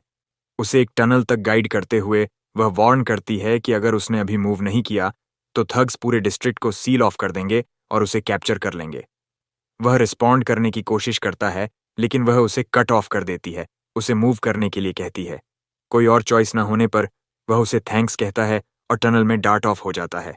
उसके जाने के बाद वह अपने कम्युनिकेटर पर टैप करती है। दूसरी तरफ एक आवाज गुस्से में डिमांड करती है कि वह कहाँ डिसअपियर हो गई थी। वह इसे ब्रश ऑफ करती है, अपनी सिस्टर को शटअप होने और उनके ग्रैंडफादर को लाइन पर लाने के लिए कहती है, क्योंकि उसे रिपोर्ट करने के लिए कुछ मिला है। सीन फिर से जो पर शिफ्ट होता है, जो अपार्टमेंट में स्टंबल करने से पहले मुश्किल से मैनेज कर पाता है और फ्लोर पर कोलैप्स हो जाता है। एयर के लिए गास्प करते हुए वह अपनी चेस्ट को क्लच करता है, अवेक रहने के लिए फाइट करता है। लेकिन जिस पल उसका बॉडी अपनी स्ट्रेंथ का आखिरी हिस्सा बर्न थ्रू करता है, हमारा लड़का आखिरकार जमीन पर अनकॉन्शियस हो जाता है। वह एक ड्रीम में ड्रिफ्ट हो जाता है जहां उसकी मां बेहतर होने के बारे में झूठ बोलने के लिए अपोलोजाइज करती है। ट्रूथ ये है कि उसके पास ज्यादा से ज्यादा कुछ ही ईयर्स बचे हैं। वह अपने बेटे को बताती है कि वह उसे ग्रो होते देखने, उसके चिल्ड्रन से मिलने, बस थोड़ा और टाइम स्पेंड करने के अलावा और कुछ नहीं चाहती थी। हमारे हीरो की मां उसके साइड में रहने की स्ट्रेंथ न होने के लिए फिर से अपोलोजाइज करती है और उसे बताती है कि वह उससे इस वर्ल्ड में किसी भी चीज से ज्यादा लव करती है। टीयर्स उसके चेहरे पर बहते हैं जैसे ही हमारा हीरो रियलिटी में वापस यांक हो जाता है। उसकी आईज स्नैप ओपन होती हैं, लेकिन वह खुद को स्टेडी करता है और विंडो के बाहर सनी स्काई को देखता है। सिटअप होते हुए उसे एहसास होता है कि वह अभी भी जो चन के हाउस के अंदर है। रिलीफ उसे वॉश ओवर करता है कि वह अलाइव है, भले ही इस चाइल्डहुड नाइटमेयर ने उसे अवोक किया। फिर एक आवाज उसके हेड के अंदर बजती है, पूछती है कि क्या वह आखिरकार अवेक हो गया है। उसे कैच ऑफ गार्ड करती है। फिर वह डीमन से पूछता है कि डीमन इन पिछले कुछ दिनों में कहाँ रहा है, लेकिन कर्स्ड बुक बिजनेस के बारे में कुछ एक्सक्यूज मटर करता है। इसके बजाय वह क्वेश्चन को फ्लिप कर देता है, पूछता है कि वह क्या किया कि 2 दिन स्ट्रेट अनकॉन्शियस रहा, इससे पहले कि वह रिप्लाई कर सके। डीमन इसे पीस टुगेदर करता है कि वह अंडरग्राउंड अरीना में स्नक गया, बहुत ज्यादा एनर्जी बर्न की और एक मॉन्स्टर के साथ टो टू टो गया। गोल्डफिंगर एक्सप्लोड होता है, उसे ऐसे रेकलेस स्टंट करने के लिए शाउट करता है। वह इसे श्रग ऑफ करने की कोशिश करता है, लेकिन डीमन लगा रहता है, वॉर्न करता है कि उसकी पावर उसे दूसरी बार वापस लाने के लिए इनफ नहीं है। वह उसे अपनी लाइफ को और ज्यादा वैल्यू देने के लिए प्रेस करता है, क्योंकि यह उसका दूसरा शॉट है और वह इसे वेस्ट नहीं कर सकता। इससे जो स्माइल करता है और डीमन को उसकी बैक वॉच करने के लिए थैंक्स कहता है। गोल्डफिंगर थोड़ा रिलैक्स करता है, फिर एडमिट करता है कि जिस मॉन्स्टर से वह लड़ा वह इस वर्ल्ड का नहीं लगता। यह थॉट हमारे लड़के को उस कर्स्ड प्लेस में मिली गर्ल को रिकॉल कराती है, लेकिन वह इसे पुश असाइड करता है, क्योंकि अभी लेवलिंग अप ही मैटर करता है। तभी उसे पिछली रात का अपना रिवॉर्ड याद आता है और वह तुरंत ब्रीफ केस स्नैप ओपन करता है ताकि क्रिस बिल्स के स्टैक्स को रिवील कर सके। डीमन पैसे के लिए अपनी नेक रिस्क करने के लिए उसका मॉक करता है, लेकिन वह रिप्लाई करता है कि कम से कम अभी के लिए उसे टूर्नामेंट के बाद तक अपने डेट्स के बारे में वरी करने की जरूरत नहीं है। खुद को देखते हुए वह कहता है कि स्कूल वापस जाने से पहले उसे इस इंजरी को पैच अप करना होगा। अपना हेड रब करते हुए वह ग्रोन करता है कि उसे अभी भी हॉस्पिटल, बैंक और क्लासेस एक ही दिन में हिट करना है। हॉस्पिटल में डॉक्टर उसे चेक ओवर करता है और कहता है कि वूंड जल्दी हील हो जाएगा जब तक वह इसे क्लीन रखता है। रिकवरी की स्पीड को नोटिस करते हुए आदमी पूछता है कि क्या हमारा लड़का एक ऑरेकल है, जिस पर वह यस कहता है। तुरंत डॉक्टर गियर्स शिफ्ट करता है और उसे एक मेंबरशिप प्लान सेल करने की कोशिश करता है। वह तुरंत उसे शूट डाउन करता है, इसके बजाय नॉर्मल मेडिसिन के लिए पूछता है, यह फील करते हुए कि मॉन्स्टर की टंग पॉइजनस नहीं थी।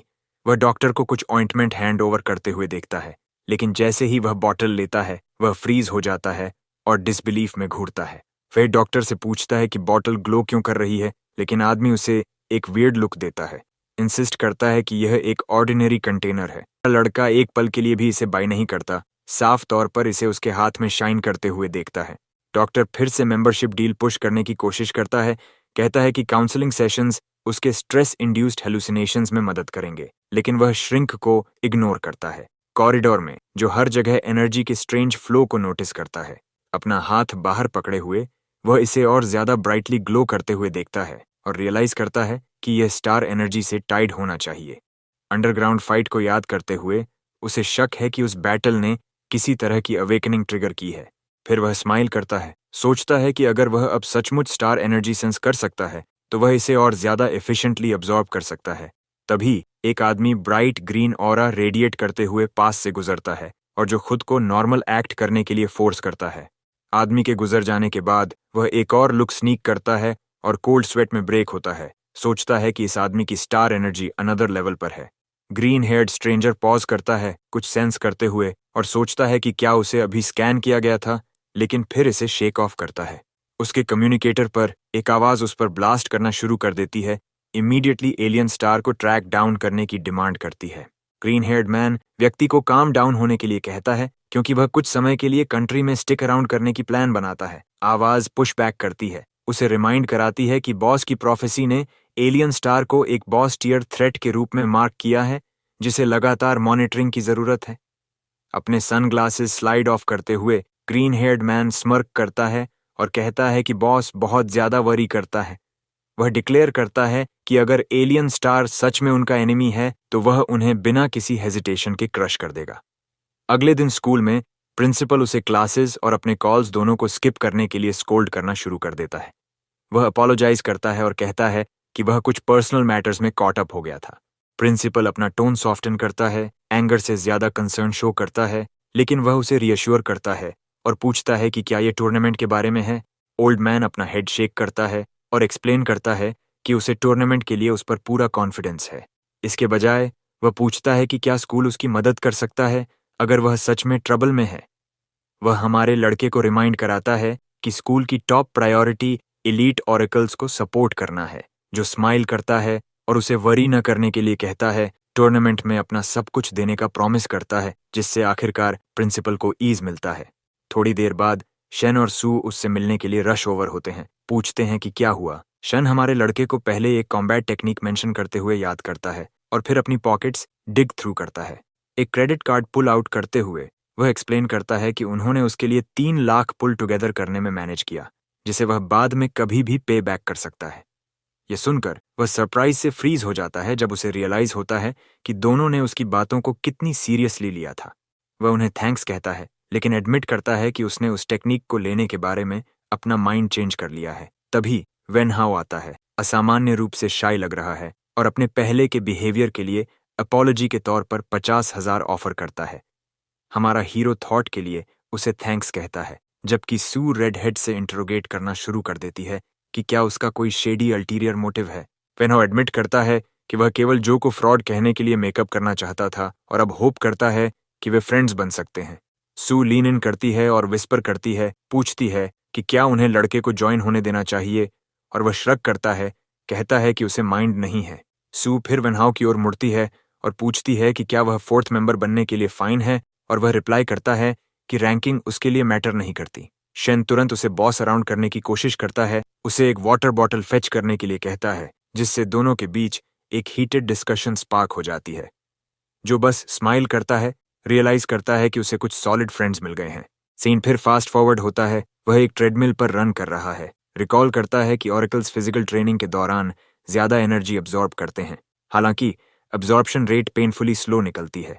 यहां तक कि ट्रेनिंग गियर स्ट्रैप्ड ऑन होने पर भी ज्यादातर एनर्जी अभी भी लीक आउट हो जाती है, जो फिगर करता है कि यही रीजन होगा कि इतने सारे लोग कभी भी लेवल 1 से आगे नहीं बढ़ पाते, और खुद से कहता है कि उसे जल्दी ही एक बेहतर मेथड चाहिए। तभी शेन स्टेप इन करता है और एक ड्यूअल मैच सजेस्ट करता है, क्लेम करता है कि यह बोरिंग सोलो ट्रेनिंग से कहीं ज्यादा बेहतर काम करता है। हमारे हीरो के लिए यह क्लिक करता है कि शेन शायद कुछ ऑन टू हो सकता है, क्योंकि उस फाइट के दौरान ही उसकी न्यू एबिलिटी अवेकन हुई थी। उस थॉट के साथ वह शेन को सभी को गैदर करने का ऑर्डर देता है। कुछ ही पल बाद शेन और सू उस पर एक कंबाइंड अटैक लॉन्च करते हैं। वह उन्हें फेंड ऑफ करता है, रिजल्ट से सेटिस्फाइड फील करता है, इससे पहले कि दोनों को रेस्ट करने के लिए कहे। वह पॉइंट आउट करता है कि वे 1 आवर से ज्यादा समय से ऐसा कर रहे हैं। जबकि शेन और सू एयर के लिए गास्प करते हैं, सू एडमिट करती है कि उसने सोचा था कि वह 1-on-1 स्पार मेंशन करते समय मजाक कर रहा था, और शेन ऐड करता है, this training method is insanely effective. फिर वह वेनहाउ की ओर देखता है, कहता है, इट्स हिज टर्न नाउ, और रेडहेड स्मर्क करता है, डाइव इन करने के लिए पूरी तरह से रेडी है। ग्रुप को देखते हुए जो कंक्लूड करता है कि थ्योरी करेक्ट है, क्योंकि सभी की अब्जॉर्प्शन रेट सोर हो रही है और वे पहले से कहीं ज्यादा तेजी से लेवल अप होंगे। जहां तक उसकी बात है, एक नेचुरली हाई अब्जॉर्प्शन रेट के साथ वह टेस्ट को और पुश कर सकता है। इस वर्ल्ड में सप्लीमेंट्स डाइल्यूटेड होते हैं ताकि वे सेफ रहें, लेकिन फिर भी खराब अब्जॉर्प्शन वाले लोगों को उनका उपयोग करने से शायद ही कोई बेनिफिट होता हो। इसके विपरीत बोरो पावर स्किल किसी भी सप्लीमेंट से 100 गुना ज्यादा कंसंट्रेटेड है, और अगर वह इसे रेकलेसली अब्जॉर्ब करता है तो उसका बॉडी लिटरली एक्सप्लोड हो जाएगा। लेकिन अगर वह फ्लो कंट्रोल कर सके और इसे धीरे धीरे टेक इन कर सके, तो इनसेन स्पीड से लेवलिंग अप वास्तव में पॉसिबल हो सकता है। उस गैम्बल को माइंड में रखते हुए जाओ इमीडिएटली स्किल एक्टिवेट करता है, ऑरा की हेवी वेव्स अनलीश करता है। एनर्जी का रॉ फोर्स उसे कैच ऑफ गार्ड करता है, लेकिन यह सेंस बनाता है क्योंकि एबिलिटी उसे एक शॉट में 2 लेवल्स बूस्ट करने की अलाउ करती है। खुद को टेंस करते हुए वह एनर्जी को एक थिन कंट्रोल्ड स्ट्रीम में फोर्स करता है और इसे अब्जॉर्ब करना शुरू कर देता है। उसका बॉडी स्ट्रेन के तहत लॉकअप हो जाता है, हर मसल ओवरवेलमिंग प्रेशर से स्क्रीम करती है, अपनी पूरी विल पावर फोकस करते हुए, जो नोट करता है कि एनर्जी कितनी तेजी से उसे भर देती है, उससे ज्यादा तेजी से जो उसने पहले कभी फेल्ट नहीं किया था। फिर पैनिक हिट करता है और उसका बॉडी ऐसा लगता है जैसे वह बर्स्ट अपार्ट होने वाला है। कोई और चॉइस न देखकर वह अपना हाथ ऊपर पॉइंट करता है और ओवरफ्लो रिलीज करता है। एनर्जी वेव्स में ब्लास्ट आउट होती है, जिससे उसके फ्रेंड्स को क्रशिंग प्रेशर से खुद को शील्ड करना पड़ता है। वे बिलीव नहीं कर सकते कि वे क्या विटनेस कर रहे हैं, शॉक में मटर करते हैं कि जो अचानक इतना ओवर पावर्ड कैसे हो गया। तभी गोल्ड फिंगर अपीयर होता है क्योंकि वह डिस्टर्बेंस से ड्रॉन हुआ है। डीमन अपने सामने साइट पर फ्रीज हो जाता है, जो स्वेट में भीगा हुआ शांति से उसे बताता है कि उसने पावर अब्जॉर्ब करने में मैनेज किया। डीमन मुश्किल से बिलीव कर पाता है कि लड़के ने ऐसा पुल्ड इट ऑफ, और फिर जोर से वंडर करता है कि क्या जो सच में उसका लॉन्ग अवेटेड सोलमेट है। वह बॉस से पूछता है कि क्या उसने कुछ कहा, लेकिन बॉस टॉपिक चेंज करके कहता है कि वह बस खुश है कि हमारा लड़का डेड नहीं है। सारा कमोशन सुनकर कोच रन करते हुए आता है और पूछता है कि क्या हुआ, और सू उसे बताती है कि जो ही वह है जिसने वह सारी एनर्जी रिलीज की थी। कोच स्टार एनर्जी की अमाउंट देखकर सरप्राइज्ड होता है और वह तुरंत असिस्टेंट्स को मेजरमेंट डिवाइस लाने के लिए कहता है। हमारे हीरो की पावर मेजर करने के बाद उन्हें पता चलता है कि वह पहले ही एक लेवल 3 ऑरेकल बन चुका है। पहले तो कोच अपनी आईज बिलीव नहीं कर पाता, लेकिन फिर वह प्रिंसिपल्स ऑफिस की ओर रश करता है ताकि उसे इसके बारे में बता सके, क्योंकि वह फर्स्ट लेवल 3 ऑरेकल है जिसे स्कूल ने बहुत लंबे समय बाद देखा है। इस बीच सू उससे पूछती है कि वह इतनी जल्दी लेवल अप कैसे हो सकता है और उसे मेथड सिखाने के लिए कहती है। वह उसे बताता है कि यह उस सारी ट्रेनिंग की वजह से है जो वह कर रहा है, और वह डिसाइड करता है कि अगली बार वह यह प्राइवेट में करेगा ताकि अननेसेसरी ट्रबल ना हो। यह सुनकर वे तीनों एक्साइटेड हो जाते हैं और वे अपनी प्रैक्टिस की इंटेंसिटी इंक्रीज करते हैं। दूसरी ओर हमारा लड़का बॉस से पूछता है कि वह इस बार उस पर गुस्सा क्यों नहीं हुआ। वह कहता है कि अब उसे इसकी गेट यूज टू हो गई है। गोल्डफिंगर अपनी सारी पावर्स यूज कर सकता है अगर वह बस जल्दी लेवल अप होना चाहता है, क्योंकि उसे जो को स्ट्रॉन्गर होने की जरूरत है। लेकिन वह डीमन को बताता है कि उसे वरी करने की कोई जरूरत नहीं है। वह स्टार एनर्जी का एक माउंटेन स्टोर कर रहा है और एक बार जब वह इस न्यू स्ट्रेंथ में सेटल हो जाता है तो वह फिर से लेवल अप होने वाला है। बॉस ये सुनता है और पूरी तरह से साइलेंट हो जाता है। टाइम मूव्स फास्ट है और कंपटीशन करीब आती है और हमारा हीरो एक एब्सोल्यूट यूनिट की तरह ट्रेन करता है, जब तक कि आखिरकार बिग डे यहाँ है। जब वे वेन्यू में स्टेप करते हैं तो पूरी स्क्वाड बज कर रही होती है। सू एक्साइटेड हो जाती है क्योंकि वह बिलीव नहीं कर सकती कि वह वास्तव में यहाँ तक मेड इट है, और कहती है कि उसकी माँ प्राउड होंगी। शेन कुछ नॉलेज फ्लेक्स कर रहा है, पॉइंट आउट कर रहा है कि इस साल पार्टिसिपेंट्स की सबसे बड़ी क्राउड है। वेन कट इन करता है और उससे पूछता है कि क्या वह लेवल 4 ब्रैकेट के लिए रेडी है। लड़का सॉल्टी है कि वह ज्वाइन होने के लिए समय पर लेवल अप नहीं हुआ, लेकिन जो बस श्रग करता है। प्रिंसिपल के वर्ड्स अभी भी उसके हेड में एको करते हैं कि उसे अपना सब कुछ देना चाहिए, और अगर चीजें बहुत मैसी हो जाती हैं तो बस फॉरफिट कर दे। फिर से लाइव करने के लिए कोई शेम नहीं है, क्योंकि लेवल 3 और लेवल 4 के लिए अरीना स्प्लिट हैं। वे तीनों पार्ट वेज हो जाते हैं, उसे खुद ही प्रेप करने के लिए छोड़ देते हैं। इस बीच प्रिंसिपल और कोच वीआईपी एरिया में रोल करते हैं, एक कैंडी शॉप में बच्चों की तरह लुक अराउंड करते हैं। कोच चकल करता है, कहता है, this is the kind of luxury they've been waiting on. ये सब उनके स्कूल की थैंक्स है कि आज लेवल 4 ब्रैकेट में एक फाइटर सेंड किया है। अचानक प्रिंसिपल वांग शो अप होते हैं और प्रिंसिपल को सिर्फ कुछ मंथ्स में 2 हाई लेवल स्टूडेंट्स बनाने पर कंग्रेचुलेट करते हैं। प्रिंसिपल हम्बली एक्ट करता है और कहता है कि इसका उससे कोई लेना देना नहीं है, यह सब स्टूडेंट्स की हार्ड वर्क की वजह से है। उसने केवल उनकी नीड्स मीट करने में मदद की। वह वांग को उसकी हेल्प के लिए थैंक्स भी कहता है, क्योंकि उसने उसे कंपटीशन के बारे में सारी की इन्फॉर्मेशन दी थी। रिफॉर्मेशन के बाद गवर्नमेंट ने विनिंग स्कूल्स के लिए ग्रांट्स अनाउंस किए, और इन ग्रांट्स की वजह से टूर्नामेंट की डिफिकल्टी भी राइज होगी। अचानक एक एरोगेंट बंदा कहता है कि एक हिलबिली जबरदस्ती वीआईपी लाउंज में घुस आया है और यह सब हंगामा कर रहा है। प्रिंसिपल उसे जवाब देना चाहते हैं, लेकिन वोंग उन्हें रोकते हैं और कहते हैं कि उनसे मेस न करें, क्योंकि वे सभी स्कूल्स के प्रिंसिपल्स हैं जिन्होंने यह कंपटीशन पहले ही जीत लिया है। प्रिंसिपल कहते हैं कि यह सब अतीत की बात है और कोई नहीं जानता कि यह कंपटीशन कौन जीतेगा। वह सफेद बालों वाला आदमी उसे पहली और आखिरी बार इस सीन का एंजॉय करने के लिए कहता है, ताकि वह इसे साफ साफ याद रख सके।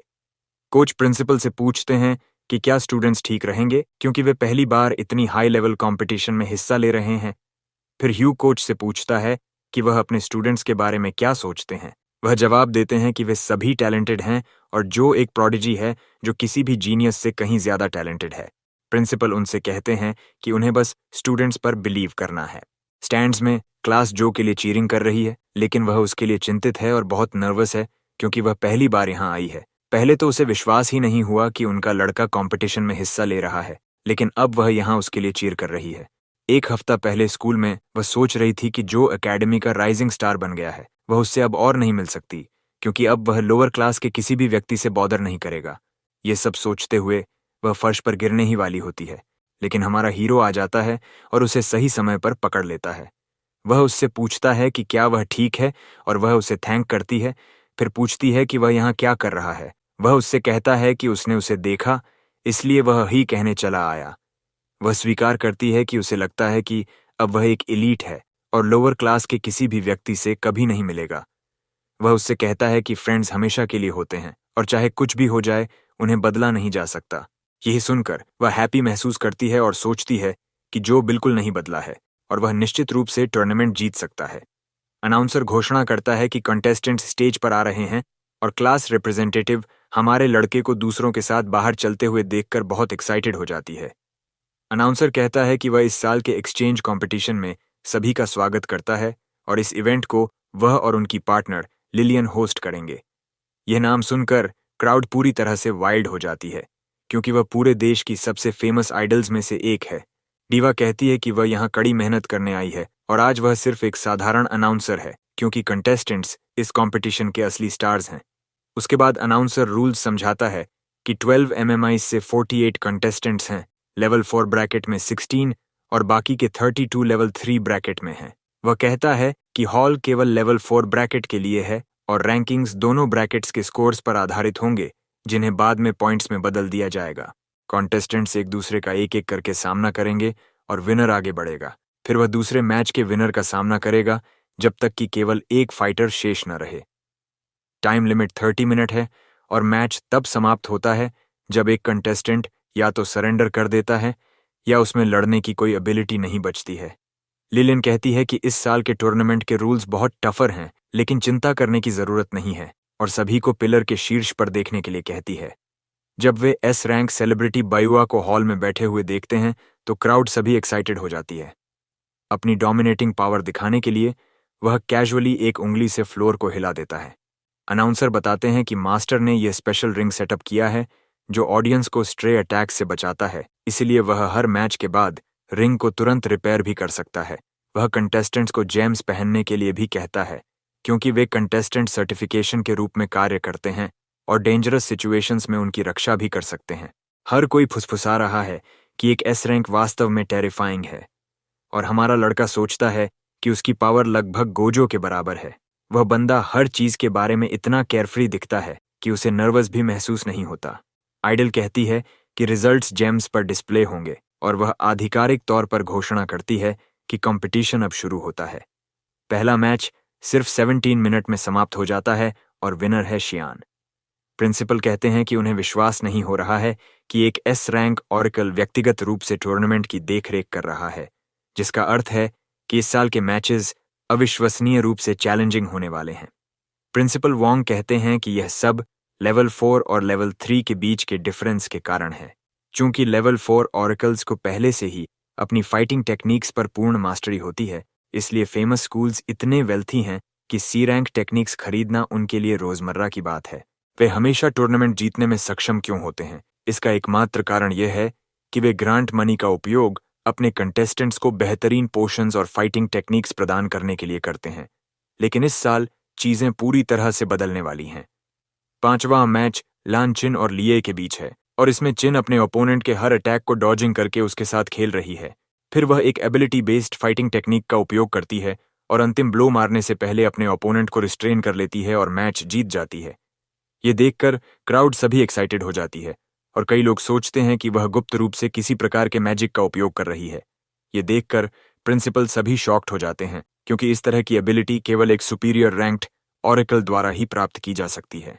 प्रिंसिपल वोंग को प्राउड महसूस होता है और वह कहते हैं कि वह एक प्रोडिजी है जिसने कम उम्र में यह एबिलिटी प्राप्त करने में कामयाबी हासिल की। प्रिंसिपल उन्हें बताते हैं कि इससे कोई फर्क नहीं पड़ता, भले ही उसके पास ऐसी एबिलिटी हो। लेकिन वोंग उन्हें ताना मारते हैं कि अगर यह सच है तो उन्होंने उसे रिक्रूट करने की कोशिश क्यों की। प्रिंसिपल ली जवाब देते हैं कि यह सिर्फ एक अर्ली अवेकनिंग है और इससे ज्यादा कुछ नहीं। छठे मैच में वोंग अपने ओपोनेंट को अटैक करने की अनुमति भी नहीं देता है और सिर्फ 5 सेकंड्स में मैच समाप्त कर देता है। यह देखकर क्राउड सोचती है कि ब्लेजिंग ऑरेकल इस साल का टूर्नामेंट भी जीत जाएगा। दूसरे प्रिंसिपल का मानना है कि प्रिंसिपल ली द्वारा व्यक्तिगत रूप से सिखाए गए स्टूडेंट से किसी की तुलना नहीं की जा सकती। ली दिखाने के लिए कहते हैं कि भौंकने वाले कुत्ते काटते नहीं हैं, लेकिन वोंग उन्हें इसके बजाय इंतजार करने और देखने के लिए कहते हैं। हु सोचता है कि यह बैटल उनके लीग से पूरी तरह से बाहर है, क्योंकि वे इतने लो रैंक्ड हैं कि इस टूर्नामेंट के लिए क्वालिफाइंग भी पहले से ही एक मिरेकल है। अगर जो एक भी मैच जीतता है या कम से कम सिर्फ एक शो डालता है तो वह अपना सिर ऊंचा रख सकता है। 7वें मैच के अंत के बाद हमारा हीरो अगला कंटेस्टेंट है और सोचता है कि उसका ओपोनेंट किस तरह का फाइटर होगा। गोल्ड फिंगर उसे अपनी पावर्स उधार लेने और मैच जल्दी खत्म करने के लिए कहता है, लेकिन वह कहता है कि अगर वह ऐसा करता है तो वह सबका ध्यान खींचेगा और अगर उसकी इन्वेस्टिगेशन की जाती है तो वह वास्तविक ट्रबल में पड़ सकता है। रिंग की ओर जाते समय वह चिन से मिलता है। वह उसे बताती है कि लास्ट मैच में होना उसके लिए अनलकी है क्योंकि उसका ओपोनेंट सबसे मजबूत फाइटर्स में से एक है और उसकी फाइटिंग टेक्निक इतनी पावरफुल है कि एक डी रैंक ऑरेकल भी इसे पूरी तरह से एंड्योर नहीं कर सकता। हमारा लड़का पूछता है कि क्या लो रैंक्ड मैचेस में इतनी पावरफुल टेक्निक का उपयोग करना खतरनाक नहीं है। चिन उसे समझाती है कि जेमस्टोन एक डेडली अटैक को ब्लॉक कर सकता है, लेकिन फिर भी उसे बहुत डैमेज होगा क्योंकि यह कंपटीशन की कड़वी रियलिटी है। ये कहने के बाद वह पूछता है कि वह उसकी मदद क्यों कर रही है और वह उसे बताती है कि वे एलाइज हैं क्योंकि उनका गोल एक ही है, वह है सभी एरोगेंट फूल्स को पीटना। जाने से पहले वह कहती है कि वह उम्मीद कर रही थी कि वह उसकी मदद करेगा, लेकिन चूंकि उसका ओपोनेंट इतना पावरफुल है, यह बहुत अच्छा होगा अगर वह कम से कम उसे थोड़ा थका सके। यह सुनकर वह सोचने लगता है कि क्या उसका ओपोनेंट वास्तव में उतना मजबूत है जितना वह उसे बताती है। आखिरकार पहले राउंड का लास्ट मैच शुरू होने वाला है और हमारा लड़का रिंग में प्रवेश करता है तो क्राउड जोर से चीयर करती है। वह सोचता है कि यह एक वार्म वेलकम जैसा महसूस होता है, लेकिन रियलिटी में वे चीयर्स कंटेस्टेंट ली के लिए हैं जो एवेंजर्स के एक ड्रॉप आउट की तरह एंट्रेंस करता है। अनाउंसर कहता है कि किसी को उम्मीद नहीं थी कि लास्ट मैच में लेचे शामिल होगा। वह सिर्फ 12 साल की उम्र में एक ऑरेकल बन गया और सिर्फ 4 साल में वह लेवल 4 ऑरेकल में एडवांस्ड हो गया। उसे गिल्ड इनविटेशन के साथ एक नेशनल सर्टिफिकेट भी मिला है। अगर कोई उसे इस न्यू ईरा का सबसे अच्छा फाइटर कहे तो गलत नहीं होगा। उसे रिंग में प्रवेश करते देख क्राउड पूरी तरह से वाइल्ड हो जाती है और उसके लिए चीयर करना शुरू कर देती है। क्लास रेप चिंतित हो जाती है क्योंकि एक भी व्यक्ति हमारे लड़के के लिए चीयर नहीं कर रहा है। क्राउड में एक रैंडम गाय उसे बताता है कि ली के इतने फैंस हैं क्योंकि वह स्ट्रांग और हैंडसम दोनों है। इसके विपरीत उसका ओपोनेंट सिर्फ एक बैड टेम्पर वाले रैंडम गाय जैसा दिखता है। उसे यह कहते हुए सुनकर वह जवाब देती है कि वह जो का सपोर्ट कर रही है क्योंकि वह वास्तव में एक काइंड और जेंटल बॉय है। उसके बाद वे दोनों आर्ग्यू करना शुरू कर देते हैं और उनके आसपास के सभी लोग सोचने लगते हैं कि वास्तव में क्या चल रहा है। हर कोई यह देखने के लिए एक्साइटेड है कि जीनियस इस मैच में कैसा परफॉर्म करेगा और क्या वह अनडिफीटेड लियोन ग्वांग एकेडमी को भी हरा सकता है। अनाउंसर कहता है कि मैच अब शुरू होगा, लेकिन लिलियन उसे बीच में रोककर पूछती है कि क्या वह फाइटर्स में से एक का इंट्रोड्यूस करना भूल गया। वह जल्दी से अपोलोजाइज करता है और स्वीकार करता है कि वह सभी एक्साइटमेंट में भूल गया। उसके बाद वह जो को लेडी ऑरेकल एकेडमी के स्टार के रूप में इंट्रोड्यूस करता है और यह पहली बार है कि उसकी एकेडमी कंपटीशन में हिस्सा ले रही है। इसके अलावा उसके बारे में कुछ भी उल्लेखनीय नहीं है। यह उसे सोचने पर मजबूर करता है कि क्या स्कूल को टूर्नामेंट शुरू होने से पहले कम से कम उसके लिए एक टेक्निक खरीदनी चाहिए थी। क्राउड उसके बारे में बुरा बोलना शुरू कर देती है और सोचती है कि उसके जैसा कोई जीनियस के खिलाफ कभी कैसे लड़ सकता है। बैंडाना गाय जोर से हंसता है और जोर से क्लास रेप को ताना मारता है। इस बीच प्रिंसिपल से कहते हैं कि यह बहुत अनफॉर्चुनेट है कि उन्हें अपने एकेडमी के राइजिंग स्टार का सामना अपने पहले ही साल में करना पड़ा, लेकिन उन्हें चिंता नहीं करनी चाहिए क्योंकि यह सब जल्दी खत्म हो जाएगा। वोंग हू से कहते हैं कि सभी को कहीं न कहीं से शुरुआत करनी होती है, इसीलिए उसे इग्नोर करने और काम रहने की जरूरत है। रिंग के अंदर लीले उसे बताता है कि उसे उसके लिए बुरा लग रहा है क्योंकि अपने पहले टूर्नामेंट में उसे उसका सामना करना पड़ा, लेकिन ब्रो उसे फाइट पर पूरा ध्यान देने के लिए कहता है। अचानक उसकी ओर डैशेस करता है और ठीक उसके बगल में पहुंच जाता है। वह कहता है कि वह इस मैच को अपनी कुल पावर का केवल 10% यूज करके शुरू करेगा क्योंकि भले ही वह अपनी पहली फाइट हार जाए, फिर भी वह कम से कम थोड़ा डिसेंट दिख सकता है। लिले सोचता है कि वह बहुत नाइस होने का एक्ट कर रहा है, लेकिन वह अनॉयड है क्योंकि उसने उसे एक बार पहले ही नॉर्मली लड़ने के लिए कह दिया है। तभी अनाउंसर कहता है कि जीनियस अपना एंथुसियाज्म रोक नहीं सकता और घोषणा करता है कि पहले राउंड का फाइनल मैच अब आधिकारिक तौर पर शुरू होता है।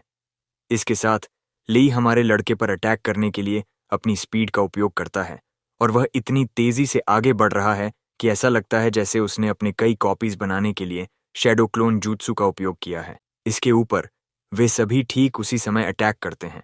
हर कंटेस्टेंट देख रहा है कि जीनियस को हराना बेहद मुश्किल होने वाला है और प्रिंसिपल यू सोचते हैं कि कोई भी उसे हरा नहीं सकता।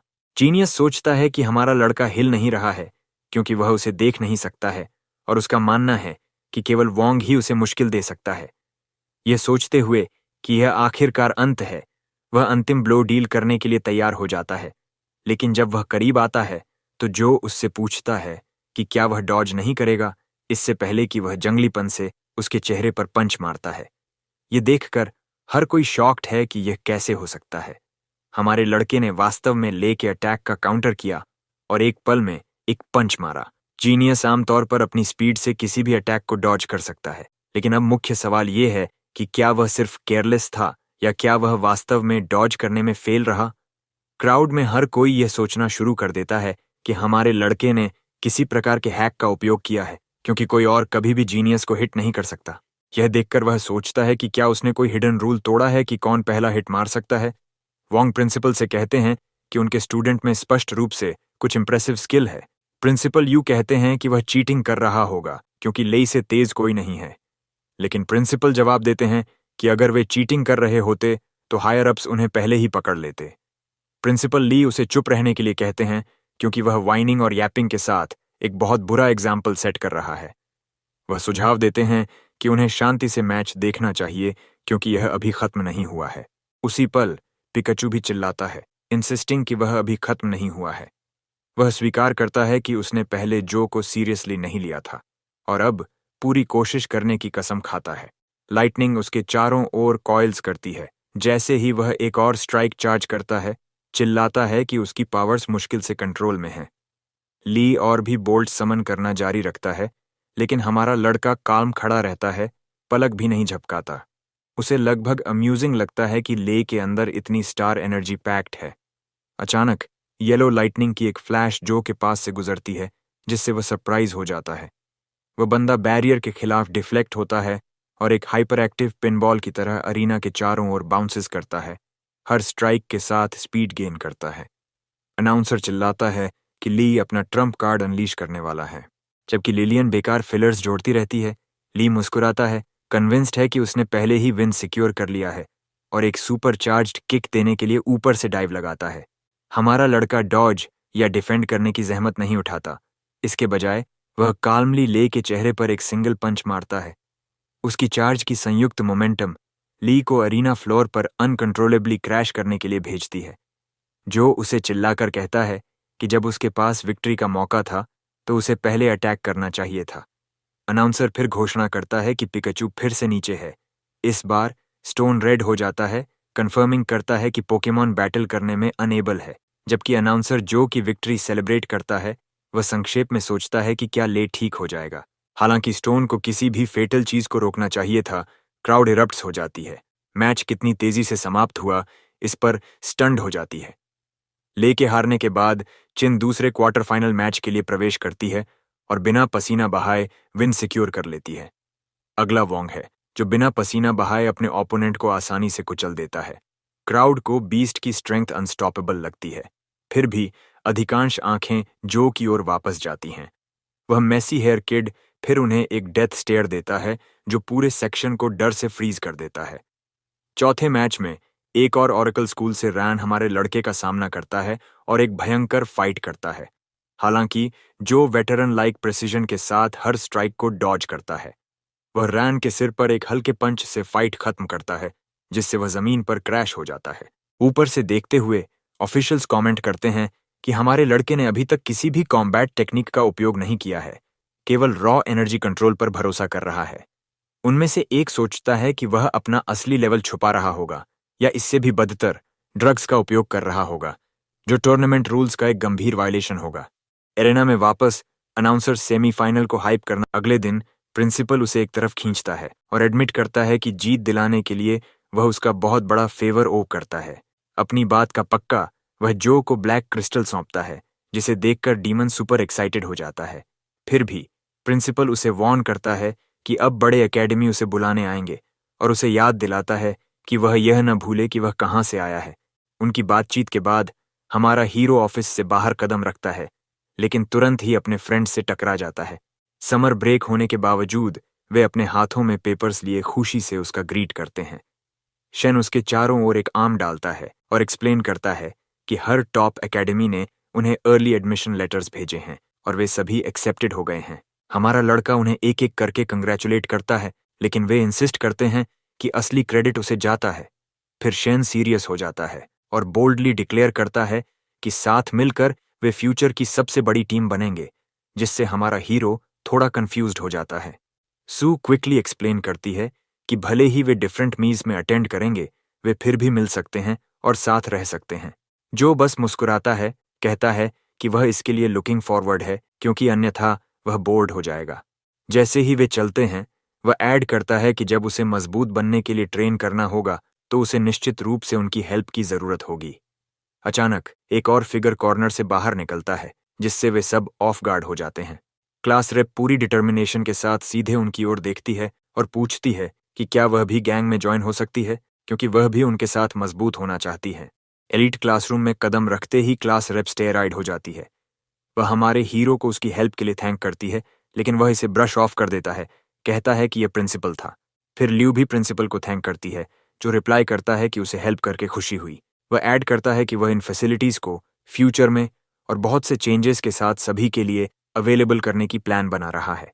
कंपटीशन जीतने के बाद प्रिंसिपल के पास अंततः वह फंड है जिससे वह जो चाहता है वह कर सकता है, यह सब उसके स्टूडेंट्स की थैंक्स से।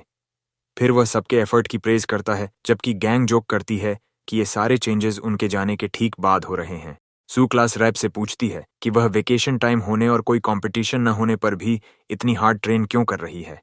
वह अपनी बैक स्टोरी शेयर करती है, एडमिट करती है कि उसने कभी नहीं सोचा था कि वह अच्छी है, लेकिन सभी को इतनी हार्ड वर्क करते देखकर वह फायर्ड अप हो गई। वह कंटिन्यू करती है कि वह एक स्पेशल कल्चरल स्टूडेंट के रूप में अप्लाई करना चाहती है, जिसकी डेडलाइन अभी भी 1 महीने की है, जिससे पिंक हेयर्ड गर्ल रोने लगती है। फिर सू क्लास रेप का हाथ पड़ती है और वादा करती है कि वह हर तरह से हेल्प करेगी। शिंजो से पूछता है कि वह क्या करने की प्लान बना रहा है और क्या उसने अभी तक कोई स्कूल डिसाइड किया है। वह रिवील करता है कि उसे अभी तक कोई लेटर नहीं मिला है, जिससे सभी ऑफ गार्ड हो जाते हैं, क्योंकि उन सभी को 5 मेजर एमीज से तुरंत मिल गए थे। प्रिंसिपल अपना गला साफ करता है और हमारे हीरो को बुलाता है, कहता है कि उसे कुछ बताना है। वह उसे एक रेड एनवेलोप सौंपता है और एक्सप्लेन करता है कि यह अभी अभी आया है। शन साइन रिलीफ करता है, कहता है कि वह जानता था कि हमारे लड़के को ड्यूप नहीं किया जा सकता था। जो लेटर को ध्यान से पढ़ता है और जोर से कहता है कि यह डॉन एकेडमी से है। नाम सुनकर हर कोई शॉक्ड हो जाता है और ब्लॉन्ड चिल्लाता है कि यह वह एकेडमी है जो चेन के टॉप पर बैठी है। हमारा लड़का उसे एक्सप्लेन करने को कहता है तो वह स्टोरी मोड में चला जाता है। वह एक्सप्लेन करता है कि अथॉरिटी और स्ट्रेंथ के सिंबल के रूप में 5 मेजर मीज हैं। हालांकि एक इन सबसे ऊपर है डॉन एकेडमी, जिसके पास किसी भी स्टूडेंट को पोच करने का अथॉरिटी है। जो फिर पूछता है कि 5 के बजाय 6 एमीज क्यों नहीं है। प्रिंसिपल रिप्लाई करता है कि उस एकेडमी के ट्रू वैल्यू को मेजर नहीं किया जा सकता है और वे सभी रिफ्ट का मुकाबला करने के लिए बनाए गए थे। वह सीरियस हो जाता है क्योंकि वह कहता है कि इंफॉर्मेशन स्ट्रिक्टली कॉन्फिडेंशियल है, लेकिन फिर भी उन्हें बताने के लिए अग्री हो जाता है। आप देखिए, रिफ्ट ओवर पावर्ड मॉन्स्टर्स से भरा एक और डायमेंशन है। अगर वे रियल वर्ल्ड में एस्केप करने में मैनेज हो जाते हैं तो बहुत बड़ा केओस हो जाएगा। इसीलिए जब भी ये पोर्टल्स अपीयर होते हैं, उन मॉन्स्टर्स को इरेडिकेट करने के लिए एनवॉयज को अंदर भेजा जाता है। हालांकि एक रिफ्ट क्लियर करना एक्सट्रीमली प्रॉफिटेबल है, रिस्क बहुत अधिक है। वह आदमी रिवील करता है कि वह कभी एक रिफ्ट क्लियरिंग स्क्वाड का पार्ट था। हालांकि पूरी टीम को केओस में डालने के लिए केवल एक की मेंबर की डेथ हुई और इसे अंततः डिसबैंड कर दिया गया। भले ही अन्य एमआईज में भी स्टूडेंट्स को रिफ्ट्स क्लियर करने की रिक्वायरमेंट होती है, डॉन बस बिल्ड डिफरेंट है, इसलिए वह उसे केयरफुली थिंक करने की वार्न करता है। प्रिंसिपल जो को रियश्योर करता है कि अन्य एमआईज में एंटर होने के लिए अभी भी उसके लिए ओपन है और उसे अपनी लाइफ रिस्क नहीं करनी चाहिए। हालांकि वह पहले ही अपना माइंड बना चुका है और कहता है कि वह डॉन ज्वाइन करेगा। वह बड़ा आदमी मुस्कुराता है जैसे उसे पहले से ही आंसर पता था और कमेंट करता है कि वह निश्चित रूप से न्यू हाइट्स तक पहुंचेगा। शेन उसके चारों ओर अपनी आर्म डालता है और कहता है कि वे साथ में मजबूत होंगे, इसलिए रिफ्ट उन सभी के लिए पीस ऑफ केक होगा। ब्लॉन्ड फिर नोटिस करता है कि डेडलाइन केवल 10 डेज दूर है, जबकि नॉर्मली ये लगभग हाफ ईयर तक चलता है, जिससे हमारा हीरो स्वेट करने लगता है। हमारा हीरो उन्हें बताता है कि उसे प्रिपेयर करना है और वह क्लास रेप ट्रेन नहीं कर सकता, लेकिन गैंग उसे रियश्योर करती है कि वे मैनेज कर लेंगे। अपने अपार्टमेंट में लौटकर वह सब कुछ की एक लिस्ट बनाना स्टार्ट करता है। तभी डीमन बुक अपीयर होती है और क्रिस्टल को अपने सामने फ्लोट कराती है। एक आर्म एक्सटेंड करके यह क्रिस्टल को छूती है और उससे कुछ अब्जॉर्ब कर लेती है। ब्लैक क्रिस्टल जमीन पर गिरकर शैटर हो जाता है, जिससे हमारे हीरो को लगभग हार्ट अटैक आ जाता है। शू हार्ट ब्रोकन है और वाइन करता है कि वह क्रिस्टल को मनी के बदले एक्सचेंज करना चाहता था। गोल्ड फिंगर उसे कहता है कि इसे जाने दे क्योंकि अब यह यूजलेस है, और इसके बजाय पूछता है कि स्कूल विजिट कैसा रहा।